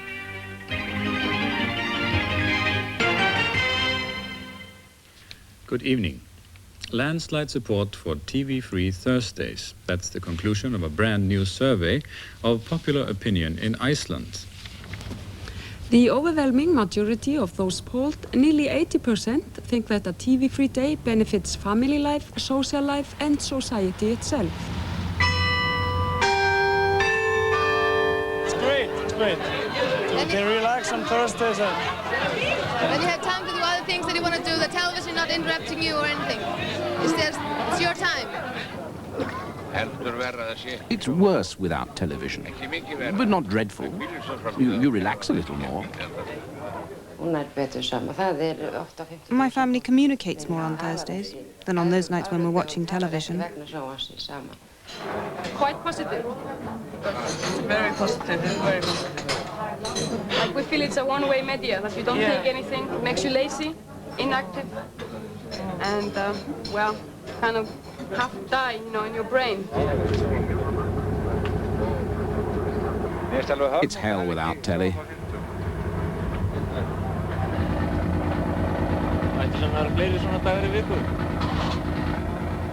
I'd like more TV-free days. There are more important things to do than watch TV. Just 10% are unhappy with the arrangement, and those are mainly the elderly or infirm who depend more on television. I think I would like to have TV on Thursday. Keeps you company. I mean, it's so nice to look at. I think it's nice because just to pass the time. In old people home, you don't have nothing else to do and look at TV. Thursday nights always seem longer. But tell me, is Dallas coming back on the new?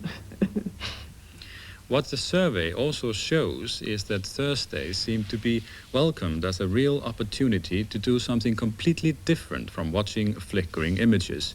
While many more people listen to the radio, less than 1/5 of those who own videos use them. And even the cinema attracts relatively few people. Instead, visiting or spending time with friends and family, reading, pursuing hobbies, even working are by far the most popular activities. It's the only day, you know, you go and visit your friends, you sit and talk. Listen to the radio and use your time. I go to bed early. I usually work. We like to come together on Thursdays. We like to visit our families. We like to read good books, maybe the books that we didn't read on last weekend. And then we go to the theater. We go to club meetings. We have many clubs here. There are many pleasant things that we can do on Thursdays. We policemen have more work on Thursdays because there's more drinking. In fact, we have 2 extra men on duty here. You see, every Thursday night the pubs are full. That's a fact. No television on Thursdays is good for me personally because I play in a band and we get more people to come on Thursdays probably than it would if there was television. They don't have anything better to do than to go out, so it's become a traditional night out in Iceland. But despite such support for TV-free Thursdays, tomorrow may well be the last in Iceland's history. But meanwhile, as usual, we'll see you on Friday. Good night. Good night. Og kamera til að klippa.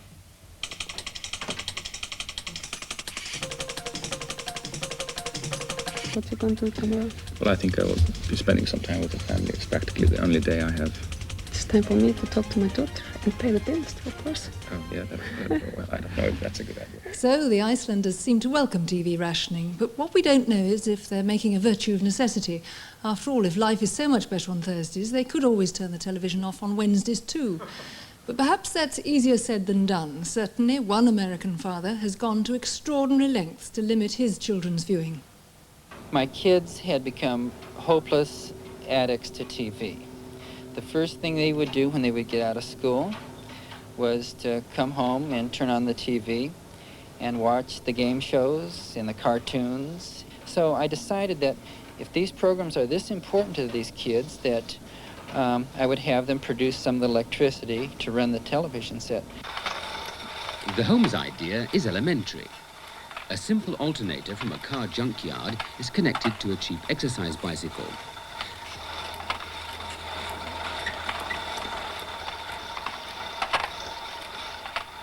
A steady pedaling speed of 10 miles an hour provides enough energy to power his portable colour TV set. A wire from the alternator feeds a converter which transforms the voltage produced by the pedaling action.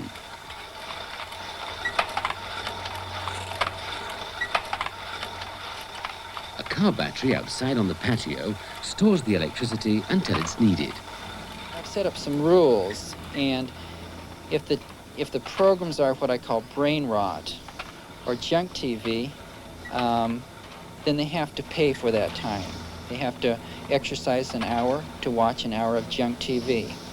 But if it's educational, if it's news, or if it's a symphony, or if it's a ballet, then that's on the house. I'll generate the electricity for that. Well, that's one way of controlling viewing, but should we control it at all? And if so, how? Len Masterman of Nottingham University believes that we can teach children to view television much more critically. And how do we go about that, Mr. Masterman? Well, I think we begin by recognising that television exists in today's society, that children watch an enormous amount of it, that they spend more time in front of the set than they do in the classroom. And the starting point really is that it's wrong for schools to neglect this important part of a child's experience. Right. We need to be thinking about ways of developing critical viewers. Our view is that we really ought to be encouraging kids to ask questions, to get involved in a bit of media production themselves, to play around with images and produce meanings from images, and to ask critical questions about the kind of material that they watch. Let me ask you one question just at random. Do you think it would help children to understand about television if television itself showed more about the way in which it was made? If you saw the cameras in the studio, if you saw the rehearsal, if in the news you saw not only the rioters or the footballers, but you actually saw the cameraman and the rest of the team and the director and the lights? Absolutely. I think the ideological importance of television rests in the fact that its constructions are presented as being reality, as being a window on the world. And one of the objectives of television education, I think, is to deconstruct the images. That is, to get beneath the smooth, plausible, continuous stream of images that television presents, to look at some of the techniques involved in putting the images together. And that's what you're trying to do? And that's what you would encourage other people to do? I think that one of the most constructive ways forward in terms of the whole television debate would be to encourage media studies, teachers in schools everywhere, and to encourage all schools to not simply go back to basics, but to go forward to basics. Okay. I've got the message. Thanks. Laura Messenger Davis, I think you want to make a contribution. Right. Please. I'm just a little depressed at the emphasis that we're giving on improving children all the time. This is very Victorian, isn't it? That the Victorian children used to be given these morality tales about how good children were rewarded and bad children suffered. Children enjoy television, and it's a joy to watch children enjoying television. And one of the ways in which they become discriminating is surely through pleasure, through developing their own tastes. I don't particularly want my children to learn from television all the time. I don't want them to send off lots of money to Ethiopia all the time. I'm very happy to see them laughing, to see them joking together as they watch, and to join in with that. And I think that there is a case to be made for television simply in terms of the fact that it's enjoyable and entertaining. I think one can be a little puritanical about it. Perhaps a last word from the advocates. Mr. Large, has anything that you've heard in the course of this discussion made you in any way modify your own position about this? I must be a natural Icelander, I think.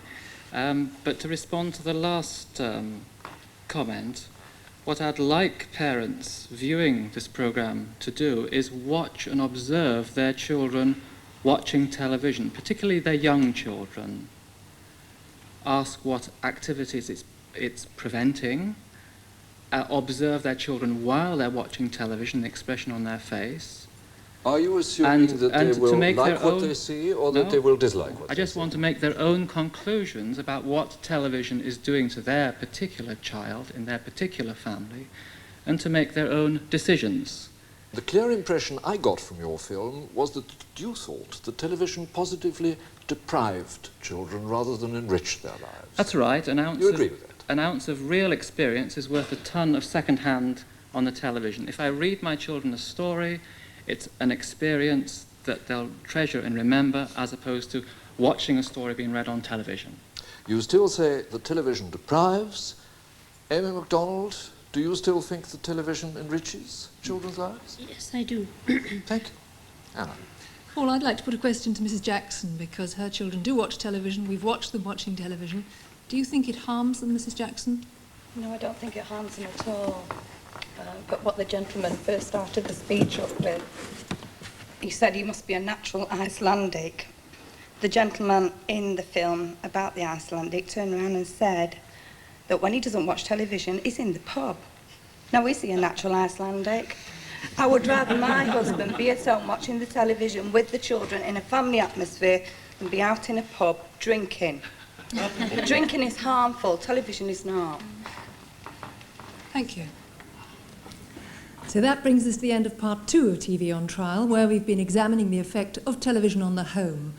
I now call once more on the jury of 500 viewers watching at home to use their electronic vote and give us their views on the question, is television harmful or beneficial to children and family life? Please indicate with your vote whether you think it is harmful to children and family life, more harmful than beneficial, that it has no effect on children and family life at all, or do you think it is more beneficial than harmful, or is it plainly beneficial? There are the options. Would the jury of 500 please vote now, so that we can see the results straight away on our screens here? And I hope the rest of you at home will be making up your minds about this too. And we can see the results settling down. An interesting result.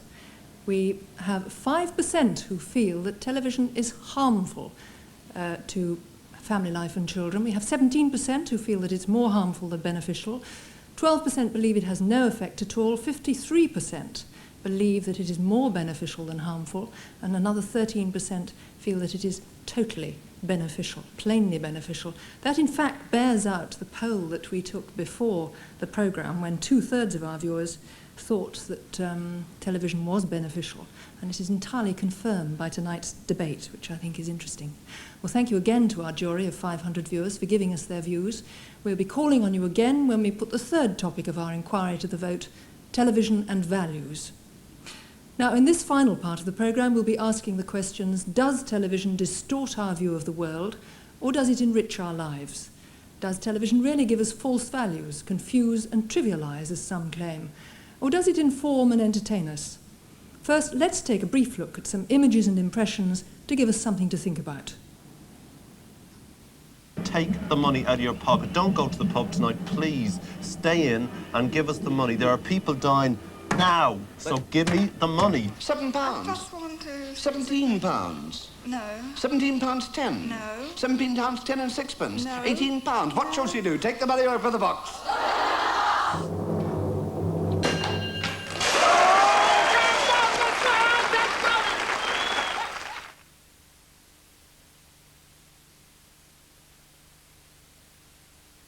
For richer, for poorer. For richer, for poorer. In sickness and in health. To love and to cherish. As long as we both shall live. I'm gonna start! What are you telling me, eh? I've got 6 months to live. And 2 people are missing, feared dead in a fire which last night gutted the main reception and first floor of the Crossroads Motel King's Oak. Disaster in space. The shuttle explodes. All 7 on board are killed. Their families watched as it happened. It's pork pie month, believe it or not.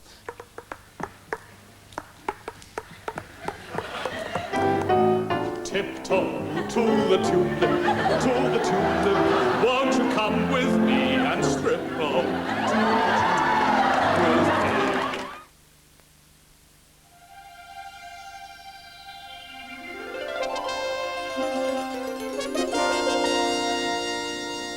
And now to the third charge against television, that it trivialises and distorts our view of the world.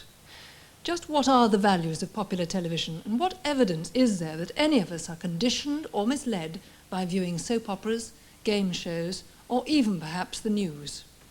I call on writer and broadcaster Belle Mooney and television presenter, interviewer and author Russell Harty to attack and defend, respectively, the values of television.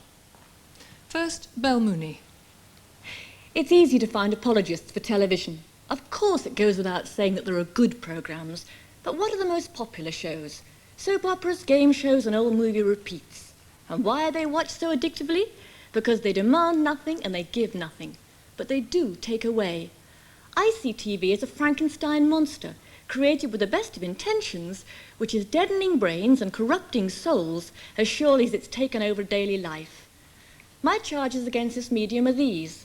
First, that by blurring the distinction between what is true and false, in soap operas especially, television actually makes us less sensitive to reality. Second, that by emphasizing entertainment value at the expense of thought, so that everything has to be presented in a speeded up, swiftly changing style, television trivializes everything it touches, almost everything, and that includes the news. It's fairly obvious to point to American imports like Dallas and Dynasty and say that by glamorizing wealth, ruthless ambition and loveless sex, they imply that there's nothing wrong with such preoccupations. Far more subtle, though, is the effect of homegrown, realistic soaps like Coronation Street and EastEnders. They appear to show everyday problems in a down-to-earth way, but what we see is a hyped-up version of the truth, so that no one storyline can be dwelt on long enough for any real suffering to be conveyed. That's what television demands. Millions of viewers think that what they're watching is true, so that the fictional characters become more important and newsworthy than ordinary life. So what, you may ask? Well, I just wonder if you can understand the mundane depression of the woman 2 doors down the street if you're hooked on the dramatic alcoholism of Angie or Sue Ellen. Even the news fudges the line between entertainment and truth. For the presentation of the news has become more and more show-busy, a frenzy of images and sensational headlines. Since TV depends on pictures, news stories will be chosen on the basis of the footage that exists to accompany them. The news values thus engaged have little to do with what's important, serious or true, but with what looks exciting. Real information, in context, takes second place. For instance, a news item about the serious lack of intensive care facilities for newborn babies lingered over touching shots of tiny children in incubators, yet at the end we knew little about the issue. So the babies were another form of entertainment. They could have been little actors in EastEnders. So too the American shuttle disaster became a sort of variety turn. Krista McAuliffe died and died again on prime time. In both those cases, the story was presented as a human tragedy, yet because of the medium itself and its voracious need for vivid images, the stories were dehumanized. And do we care? Do we even notice? No, because prolonged exposure to and dependence on the small screen blunts our critical faculties as well as our sensibilities. The important point is this: television is the chief source of information about our life. Therefore, how television presents the world to us becomes our model of how that world ought to be presented.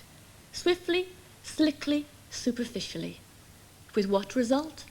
Information without meaning, entertainment without understanding, a dream world in which the suffering of real people in war or famine or poverty is less believable than the reincarnation of Bobby Ewing. Such dependence threatens our minds and imaginations, reducing us to the passive status of perpetual audience. I have a vision of a coming world of television all day and all night, video, satellite, cable, images whirling at the touch of a button, game shows, soaps, repeats, American junk, the good programs buried by the profitable rubbish, and all of us rejoicing in the wonderful freedom our technology has brought us, while outside, the real world goes down the drain. Mel Mooney, thank you. Now, Russell Harty, it's up to you to convince the jury otherwise. Let me tell you that the citizens of Rome, who were generally reckoned to be a sophisticated lot, used to gather at a certain place outside the city where three roads met, a place called Trivia, the three roads.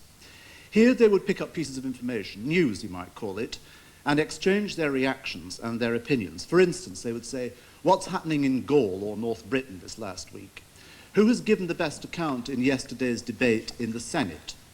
Why were grapes so expensive this year? And has anybody read the latest rude graffiti on the forum wall? Well, you can see how similar all this is to our 6 o'clock news. The messages are still coming through in various orders of importance. The means are changed, transmitted to us now directly. The results are the same. You feel informed, you feel important, and if you dare to admit it, you feel privileged. Television brings us that unique combination of the international and the domestic, the tragic and the absurd. We are thereby made a part of one smaller world, and we are thereby offered the possibility of greater tolerance and greater understanding of every man's condition. And there is an idea, founded upon I know not what premise, that popular television programs which draw a large audience cannot deal sensitively with issues. That is absurd. I have considerable experience of a type of program called The Chat Show. Now, The Chat Show is a public arena. It's sometimes a marketplace and often a meeting of three roads. In one of these programs, I introduced a woman called Christine Piff. She had developed a cancer of the face and had undergone massive surgery. She was making her first public appearance to tell clearly her own story. This is a part of it. I'm the bionic woman. Very much so. I have, let's start at the top. Well, first of all, I have a prosthesis which fits into my cheek. Yeah. And holds my face out. And a because it's prosthesis hollow. is what? It's just a name for a piece of equipment. That's right. Okay. Anything that's added onto the body. Right. And then I have a palate which takes half my teeth. And that locks into that. And then I have the facial prosthesis, which is the cheekbone and the eye. And that is attached to my glasses. So when I put my glasses on, that locks into the piece that's in my cheek, which enables me to speak, because without all those, I'm speechless. Now, the simple conclusion to that is that I benefited from her presence, and she was able to reach a larger audience. And everyone who saw that was bound together in admiration for an individual's strength and optimism in appalling circumstances. That was fact. But fiction can produce the same results. This is what happened to Mavis Riley a short time ago in Coronation Street. She was taken to supper by her married boyfriend, Derek, and somebody saw them, and the result is sad, painful, and very funny. Oh, for pity's sake, get a grip or I'm going to lose everything, my job, everything. Oh, well, I've got something to lose as well, you know, Derek. My reputation. The most precious thing a woman's got. And it doesn't help me to keep calm if you keep shouting at me. I haven't shouted at you. Ah, Look, we must just keep calm. You are a valuable potential customer. I am entertaining you. We'll have a sweet, a brandy perhaps, and a chat. And for God's sake, don't look so panicky. Smile. Not as much as that, Mavis. Not as much as that. What's happening there makes us all laugh because it speaks a simple and universal language, and it shows us ourselves caught in a lie, a deceit, a trap, a panic, all feelings and reactions that we understand. Finally, let me say that I have never been able to point to anybody and say, oh, look at him, he suffers from soap confusion. Or look at her, she is ravaged by cupidity from watching too many quizzes. Or look at that lot, they cannot distinguish between the meeting of Reagan and Gorbachev in Iceland and the mating of two giant pandas in China. Where are all these nail-chewing schizoids? Television makes me feel doubly privileged. First, that I am able to work in the medium, and secondly, that I am the possessor of a machine of such power and such benign complexity.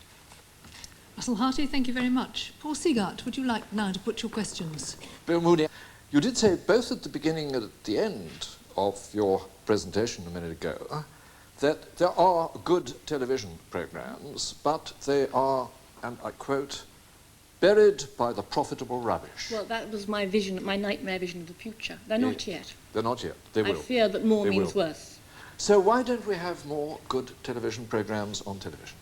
Well, I suppose you would say because viewers don't want them. I don't know why do you think that is? Well, because I think that all of us have a human tendency to go for what is easy rather than what's difficult. Could it just be that their tastes are different from yours? It could be. In that case, why shouldn't they have what suits their tastes and you have what suits yours? You see, you're using the word they. I use the word we all through. I noticed. We do have our taste. Television caters at the moment for a wide variety of tastes. You have to say, though, television is more than the sum total of a handful of good programs. Television is wall to wall and will be more and more so.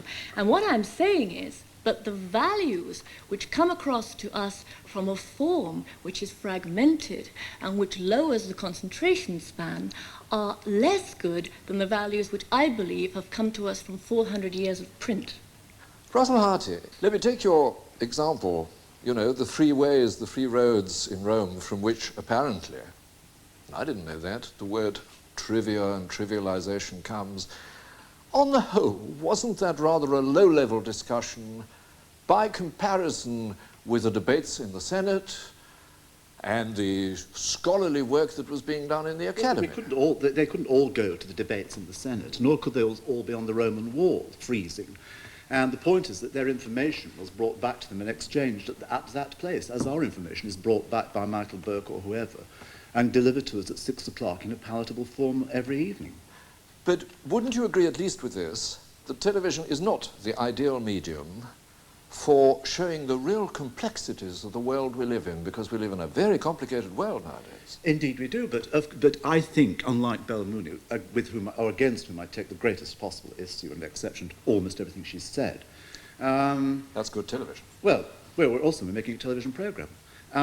What I also believe in the clip, for instance, that we saw from Coronation Street, which was originally 35 seconds reduced to 33, I think, was that there, in that microcosmic moment, we all knew what was going on. We need to follow the story up to that point, but I bet even Lofty, who's not allowed to watch Coronation Street, knew what was going on at that time. There was an acute and precise moment which we could all register and lock into. We don't need 15 hours on either side to reach that precise moment. Can I bring in Chris Dunkley briefly? I simply wanted to use Paul Seagart for a moment and ask Belle Mooney a question, whether when she talks about the values which have come down to us from 400 years of print, she is seriously asking us to accept that the Sun and Penthouse, that is to say, the mass tastes that she's talking about, are what we mean? Or is she comparing unlike with unlike, the usual old trick, comparing the best of print with the mass tastes of television. The Sun is full of news of EastEnders. I mean, the popular print nowadays is full of television. I would say television has corrupted print. Yes, but the point I'm making is that if you want to make a fair comparison with your 400 years value of what print has given us, by which I assume you mean Goethe, Shakespeare, and so on, why aren't you comparing what we get of the same sorts of value from television? What I'm saying is that there is an inescapable connection between the forms of communication used by a society and the values of that society. Television, technology has pushed print, for whatever sort of print, it doesn't matter what sort of print, to the side nowadays. And I think we haven't begun to assess, we haven't even started, we're just starting now, to assess the influence of it in the last 50 years. Let's look for a moment at soap operas. Whatever their values may be, is there any evidence that viewers regard them as more than make-believe? Well, there's certainly evidence to show that for some people, the line between fact and fantasy becomes curiously blurred. Some fans even go to extraordinary lengths to copy their heroes and heroines. What do they call these people that are coming tonight? Hargreaves, Trevor and Doris. I know it's not real life, but to me I've become really obsessed with it. That's why I've collected all these. I write down, I think, I just put myself in the picture as though I'm there with them, you know. Why does it lead you to the extent of wanting to identify with one character, Hilda Ogden, to the extent where you dress up like her, talk like her, act like her? Oh, I don't know. I think I just, well, I sort of, in a way, I sort of live like Hilda, you know. Like Hilda doesn't have much out of life. Like, she doesn't go on holiday, or she doesn't go anywhere, she doesn't go to parties or anything like that. But I don't have anything like that, you see, and I think I compare myself with Hilda Ogden sometimes. So if the characters become for some quite real, then it's surely not surprising that the values embodied in such programmes could also become real. In the audience is an actor who can help us here. He's Lofty. In life, of course, Tom Watt of EastEnders. 28 million viewers recently saw him being jilted by Michelle, though his marriage to her just this week was a rather more private affair. Well, I'm not going to have my disbelief suspended, and I'm going to call you Mr. Watt. Thanks. 28 million people, all right, some of them may be doing something else as well. Does it bother you that every move you make, every line you speak might be influencing their lives? I think that's a slightly different question. I don't have any trouble at all distinguishing between Tom Watt and Lofty, and I think it's a bit of an insult to people's intelligence to presume that they do. I mean, naturally, when people come up to me in the street, they say, "Hello, Lofty," because that's what I look like. But, you know, it's not like they kind of force that down my throat. That woman we just watched is, I would have thought, an exception that proves the rule. That, I mean, none of the people here... The Jackson kids had to pinch you to see if you were real when you went to visit them in that film we saw at the beginning. To tell you the honest truth, the Jackson kids pinched me to see if I'd jump, not to see if I was real. Let me come to the Jacksons. You now know him as Tom, because he turned up in your house and you saw him for real. But had you thought of him as Tom Watt, or Mr. Watt, or the actor before that, or had you only thought of him as Lofty? Well, as soon as he walked in, I said, "It's Lofty there." That's you right. know, so... Yeah, we thought of him as Lofty until we met him. But the reason the children pinched him was because it's not every day we have a star off the television walk into our own house. Exactly. Let me ask you this question. If it hadn't been Lofty, if it had been Dirty Den, would you have let him into the house? Oh, no, I'd have killed him. Paul, can I interrupt you for a moment? The Reverend Peter Mullen wishes to speak. I was going to say it's a question of quality. I mean, I think that the soap operas for today, in a secular society, are something like what the Bible stories were in a religious society. And the Bible stories were good stories because they worked. That is to say, they showed human beings with some kind of depth and intrinsic value. And that's why they were good. Now, when Russell Harty showed that clip from Coronation Street, that was wonderful. I mean, that was like a little bit of Fawlty Towers or something. It was of real quality. But when you see much of the stuff that goes into the soap operas, it doesn't present that kind of witty and full-blooded view of what human beings are like. It gives a dreadful, disgusting, one-dimensional caricature of human experience. And I'm afraid that is because it's written so badly. As I say, television is a religious medium. Who can doubt it with this Anna Ford sitting up there like the Greek god Isis between the pillars of Jachin and Boaz with a snake round her neck? You know, television is a ritual and a religious medium, and as such, It has to be done right. It has to be written as good as the Bible was written.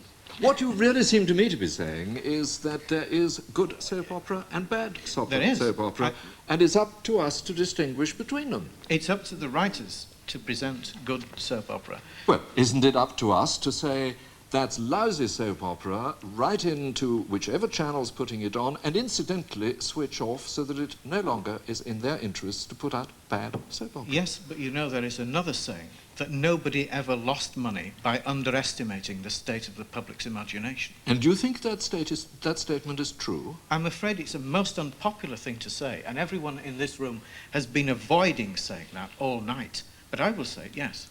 Well, can I suggest to you it's both arrogant and patronising? You may. Paul, with us also in the studio is Dorothy Hobson, who's an academic and writer and an authority on popular television. Perhaps you'd like to put a question to her. You made some studies of soap operas, and of people's reactions to them? Yes. Do you think people just identify with characters in soap operas? No, I don't think they do at all. Like Russell, I disagree with everything that Belle Mooney said, and I actually agree with what Tom has just said, that throughout this debate we're actually forgetting the audience who watch programmes. Audiences don't believe necessarily what they see. They don't sit there passively soaking up these programmes. They actually make their own interpretation of them. They have no difficulty distinguishing between fact and fiction. I would think that the researchers for this programme had to scour the country to find that lady, and it meant nothing. The most important thing that lady said was that Hilda is like me, and that was a representation of someone that she saw as being of her social class. She is exceptional. She's an absolute exception. You don't share Mr. Mullen's pessimistic view of at all events, the British television audience as a lot of sheep or cattle who can't make any judgments for themselves. Certainly not. I mean, one of the great benefits that soaps have is that they actually raise important issues that are often handled in documentaries, news programmes, current affairs programmes. And in fact, they can explore all sides of an issue and the audience can make their own judgments, which they do.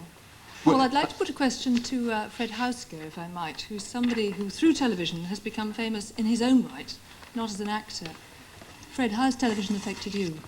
Now, there's a point that seems to me to be made that, yes, The Price is Right is trivial. It's watchable rubbish. And television comprises of a whole spectrum from crap to cream. And it depends on your analogy of what crap is and cream is as to decide what you think of it. And it seems to me we take it all so seriously. I think I'm amazed by it all. Fred, as you've raised the issue, perhaps we could look for a moment at game shows, an increasingly popular form of television entertainment. Do they foster greed or materialism? British viewers watch one of the most popular game shows, the one that Fred mentioned, The Price is Right, absolutely in their millions. And if that shocks or offends you, then take a quick look at the American version. The Price is Right Guide to Romance. And on page 1, we find the first bit of advice: be thoughtful. Give that special someone something sweet, like 10 pounds of Godiva chocolate. Next, we suggest be generous. Take the love of your life out for dinner in Rome. And today's final helpful hint is be romantic. Spend tonight under the stars, gazing into each other's eyes in your new Cadillac convertible.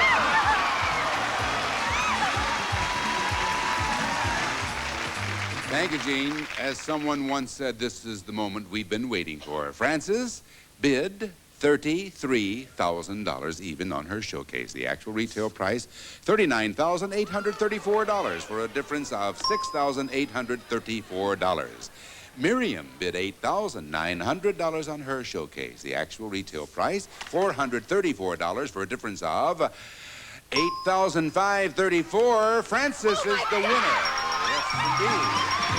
Frances has won over $45,000 worth of prizes, the chocolates and the car, the trip to Rome, and we'll see you next time on The Price is Right. In a moment, I'll show you what you've won. Unlimited prizes and the appetite to acquire them, but we do have rules governing that sort of thing in Britain. David Glenn Cross, Director of Television at the IBA, is the man responsible for enforcing them. Would you come into the witness box, please?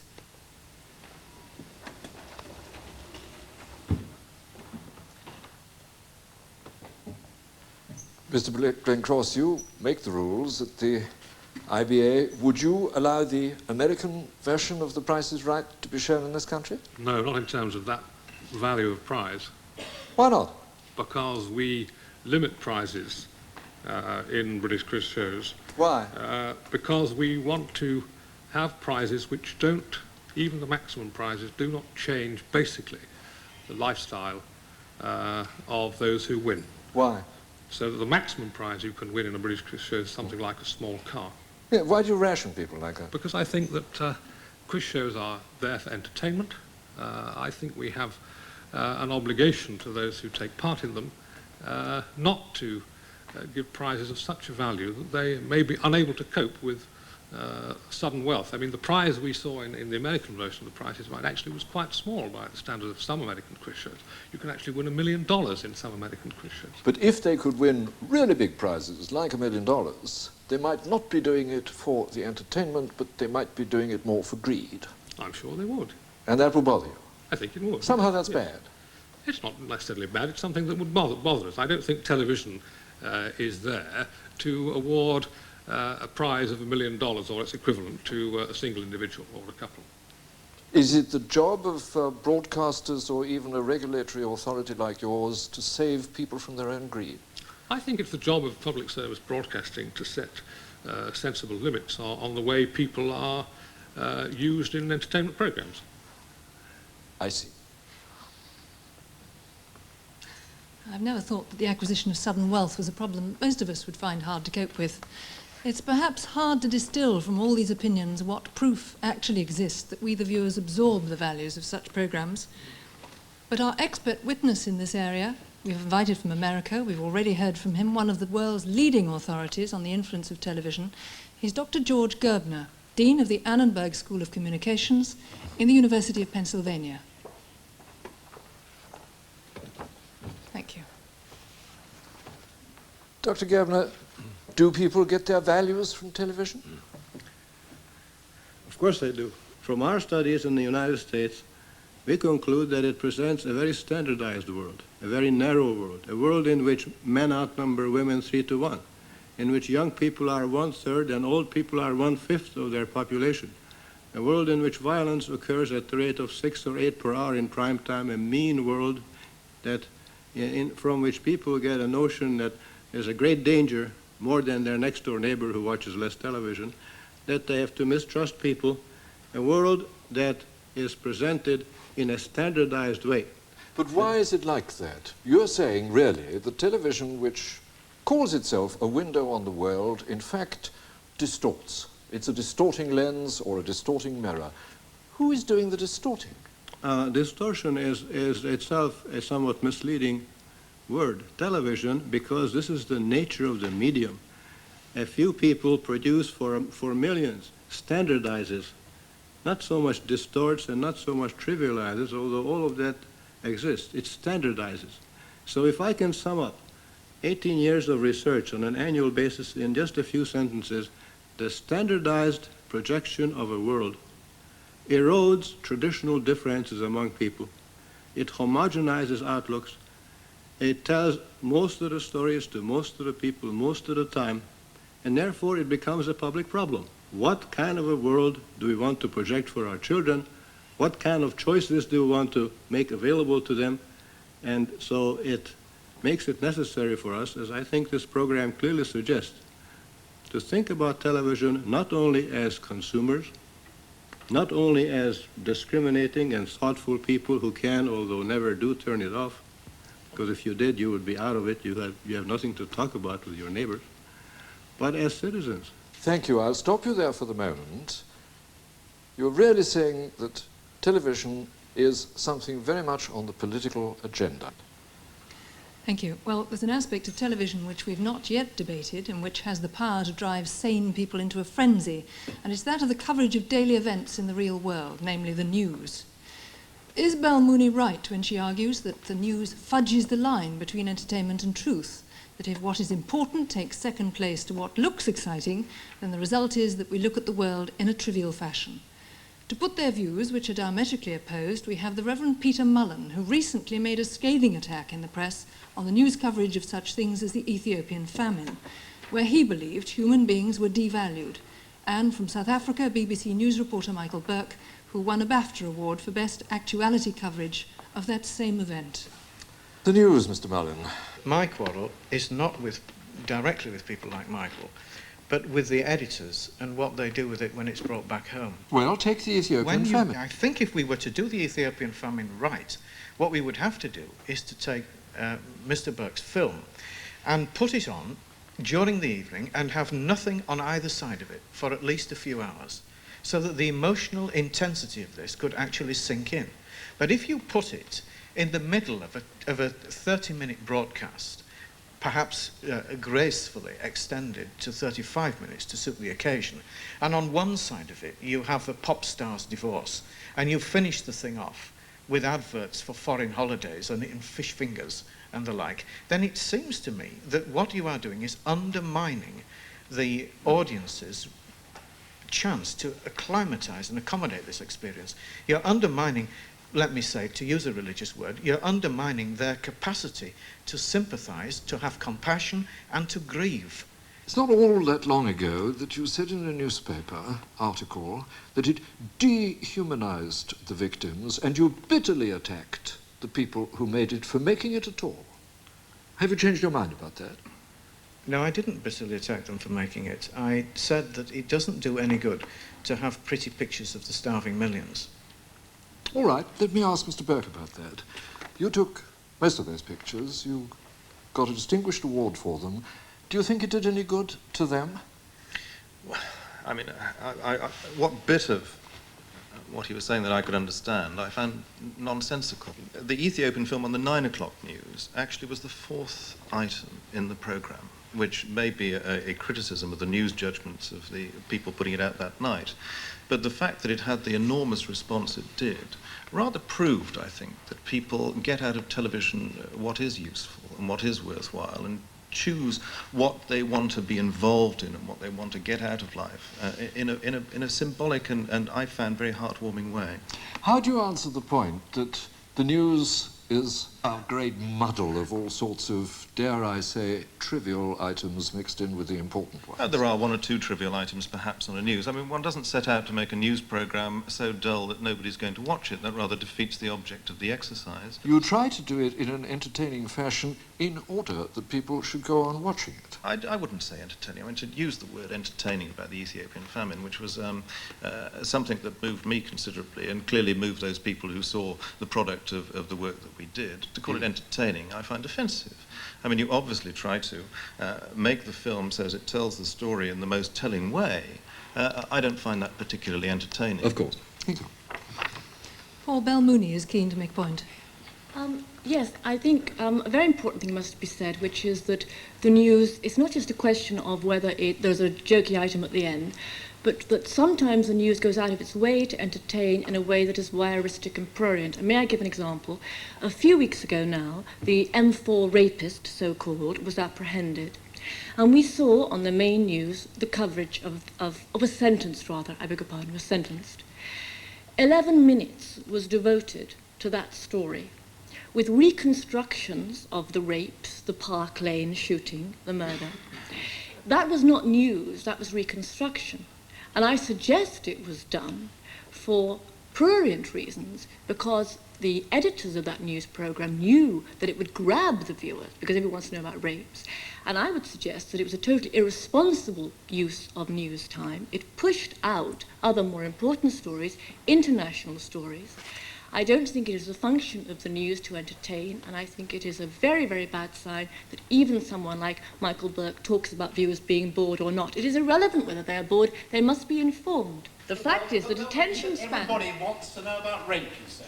But you know better they shouldn't be allowed to, is that I would want people to know about rape and know why men rape, but know about it in a responsible way. You not said in terms everyone wants to know about rape. You were giving that as the reason why it was put into the news. I suggest you're dead right. Giving it as a reason for the particular packaging of that rape, which I would say was irresponsible. That the producers of the programme knew that people would not turn off because it was sexy. Russell Harty, you think the news is or are pretty well all right on television? I think they is or are acceptable. Right. Belmooney, I assume you wouldn't agree with that for a moment. No, I would What should we do about the news in one sentence? Ooh. I think what we should do about the news is what we should do about television's output as a whole. We should be vigilant as programme makers and as viewers as to what is going on in these sacred portals and why. 50 years of celebration, 50 years of champagne popping here. Champagne popping because of the 50 years. I think some of us would also say we have seen a deterioration in the last 50 years in the quality of this society, and I would like us all to ask ourselves if there is any connection between the revolution that is television and a malaise, a sense of something which is lost. Thank you.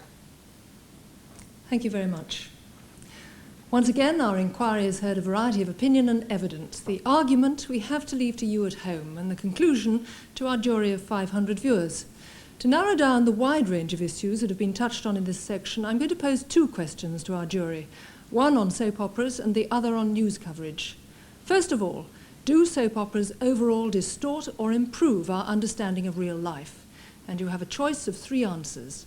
1, it distorts our view of real life. 2, it improves our understanding of real life. And 3, viewing soap operas makes no difference either way. Please vote now.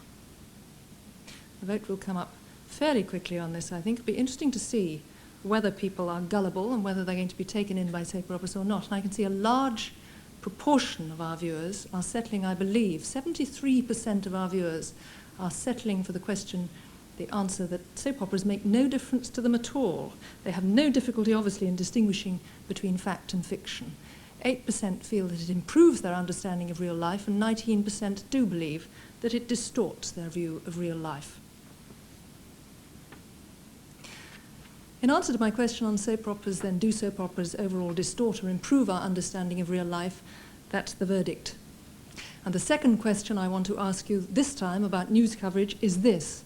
Do television news programmes overall distort or improve your view of the world? Please vote as follows.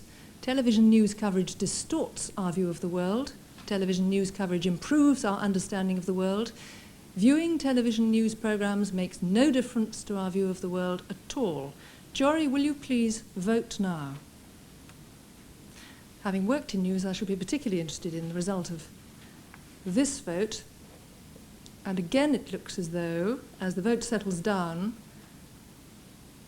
the larger number of people, 64%, believe that television news does improve their view of the world, that they're learning something from it. 26% obviously watch it for entertainment only because it makes no difference to their improved view of the world. It doesn't either distort it or improve their understanding of life. And 10% does believe that it's a distorted view. 10% perhaps highly critical there of news values. Finally, let's put one last question. We've considered the effects of living without television when we heard from the families in Minneapolis who volunteered to give up their television for a month. And when we looked at the contrasting response of the Icelanders who had to live one day a week without television. Of course, it will depend to an extent on what television programmes are available to you, but here's one final question to round up the evening's debate. I want to ask you how you would feel if you had to give up television altogether for a period of, say, a year. How would you react to life without television? Let's just put that to our jury of 500 viewers and see what they say. If your television set was removed for, let's say, a year, would you feel, firstly, distraught, unhappy, you wouldn't care, or would it make you happy? And there the viewers are voting. 4% say it would make them happy. They've obviously got a great many better things to do than sitting at home watching television. 56% say it would make them unhappy. 11% say it would make them positively distraught. 29% don't particularly care one way or the other. Well, what is clear from the vote is that 2 out of 3 believe that television has been beneficial, that many people think that they're better informed than before, and that 2 out of 3 also clearly think that television is influential on violence in our society. The majority of those only think that it increases violence a little, but nevertheless, plainly violence is a matter of concern among viewers. And that concludes Television on Trial, in which we have brought the television medium itself under scrutiny in this, its 50th anniversary year. I would like to thank all our participants here this evening with us in the studio from both sides of the screen, as well as the viewers who have joined with us to cast their votes. Judging from the verdicts passed tonight, criticisms and charges will continue to be made, And yet, from our final vote, television is clearly a medium few of you would choose to be without. Good night.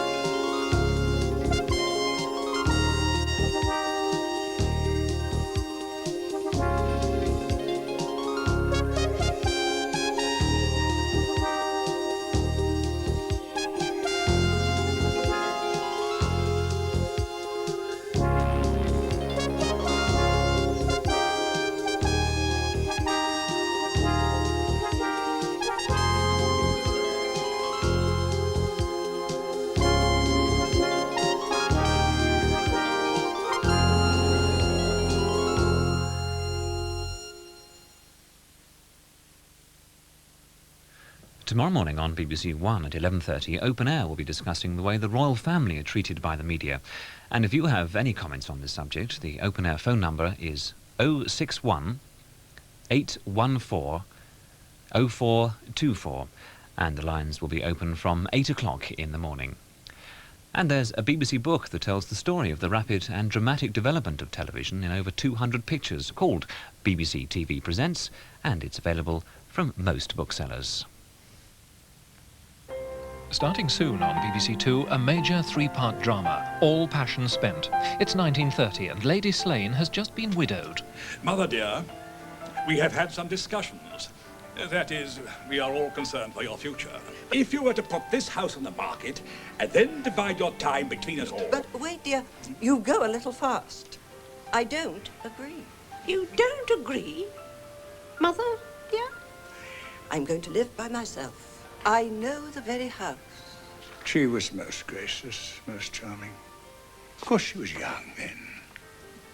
She's proposing to settle in Hampstead, of all places. You let me know when she's settled. What I've learned, Lady Slane, is that the pleasures of activity are easily outweighed by the pleasures of contemplation. Would you agree with that? A unique story of old age and a woman's self-discovery. All Passion Spent, starting on Tuesday, the 9th of December, on BBC Two.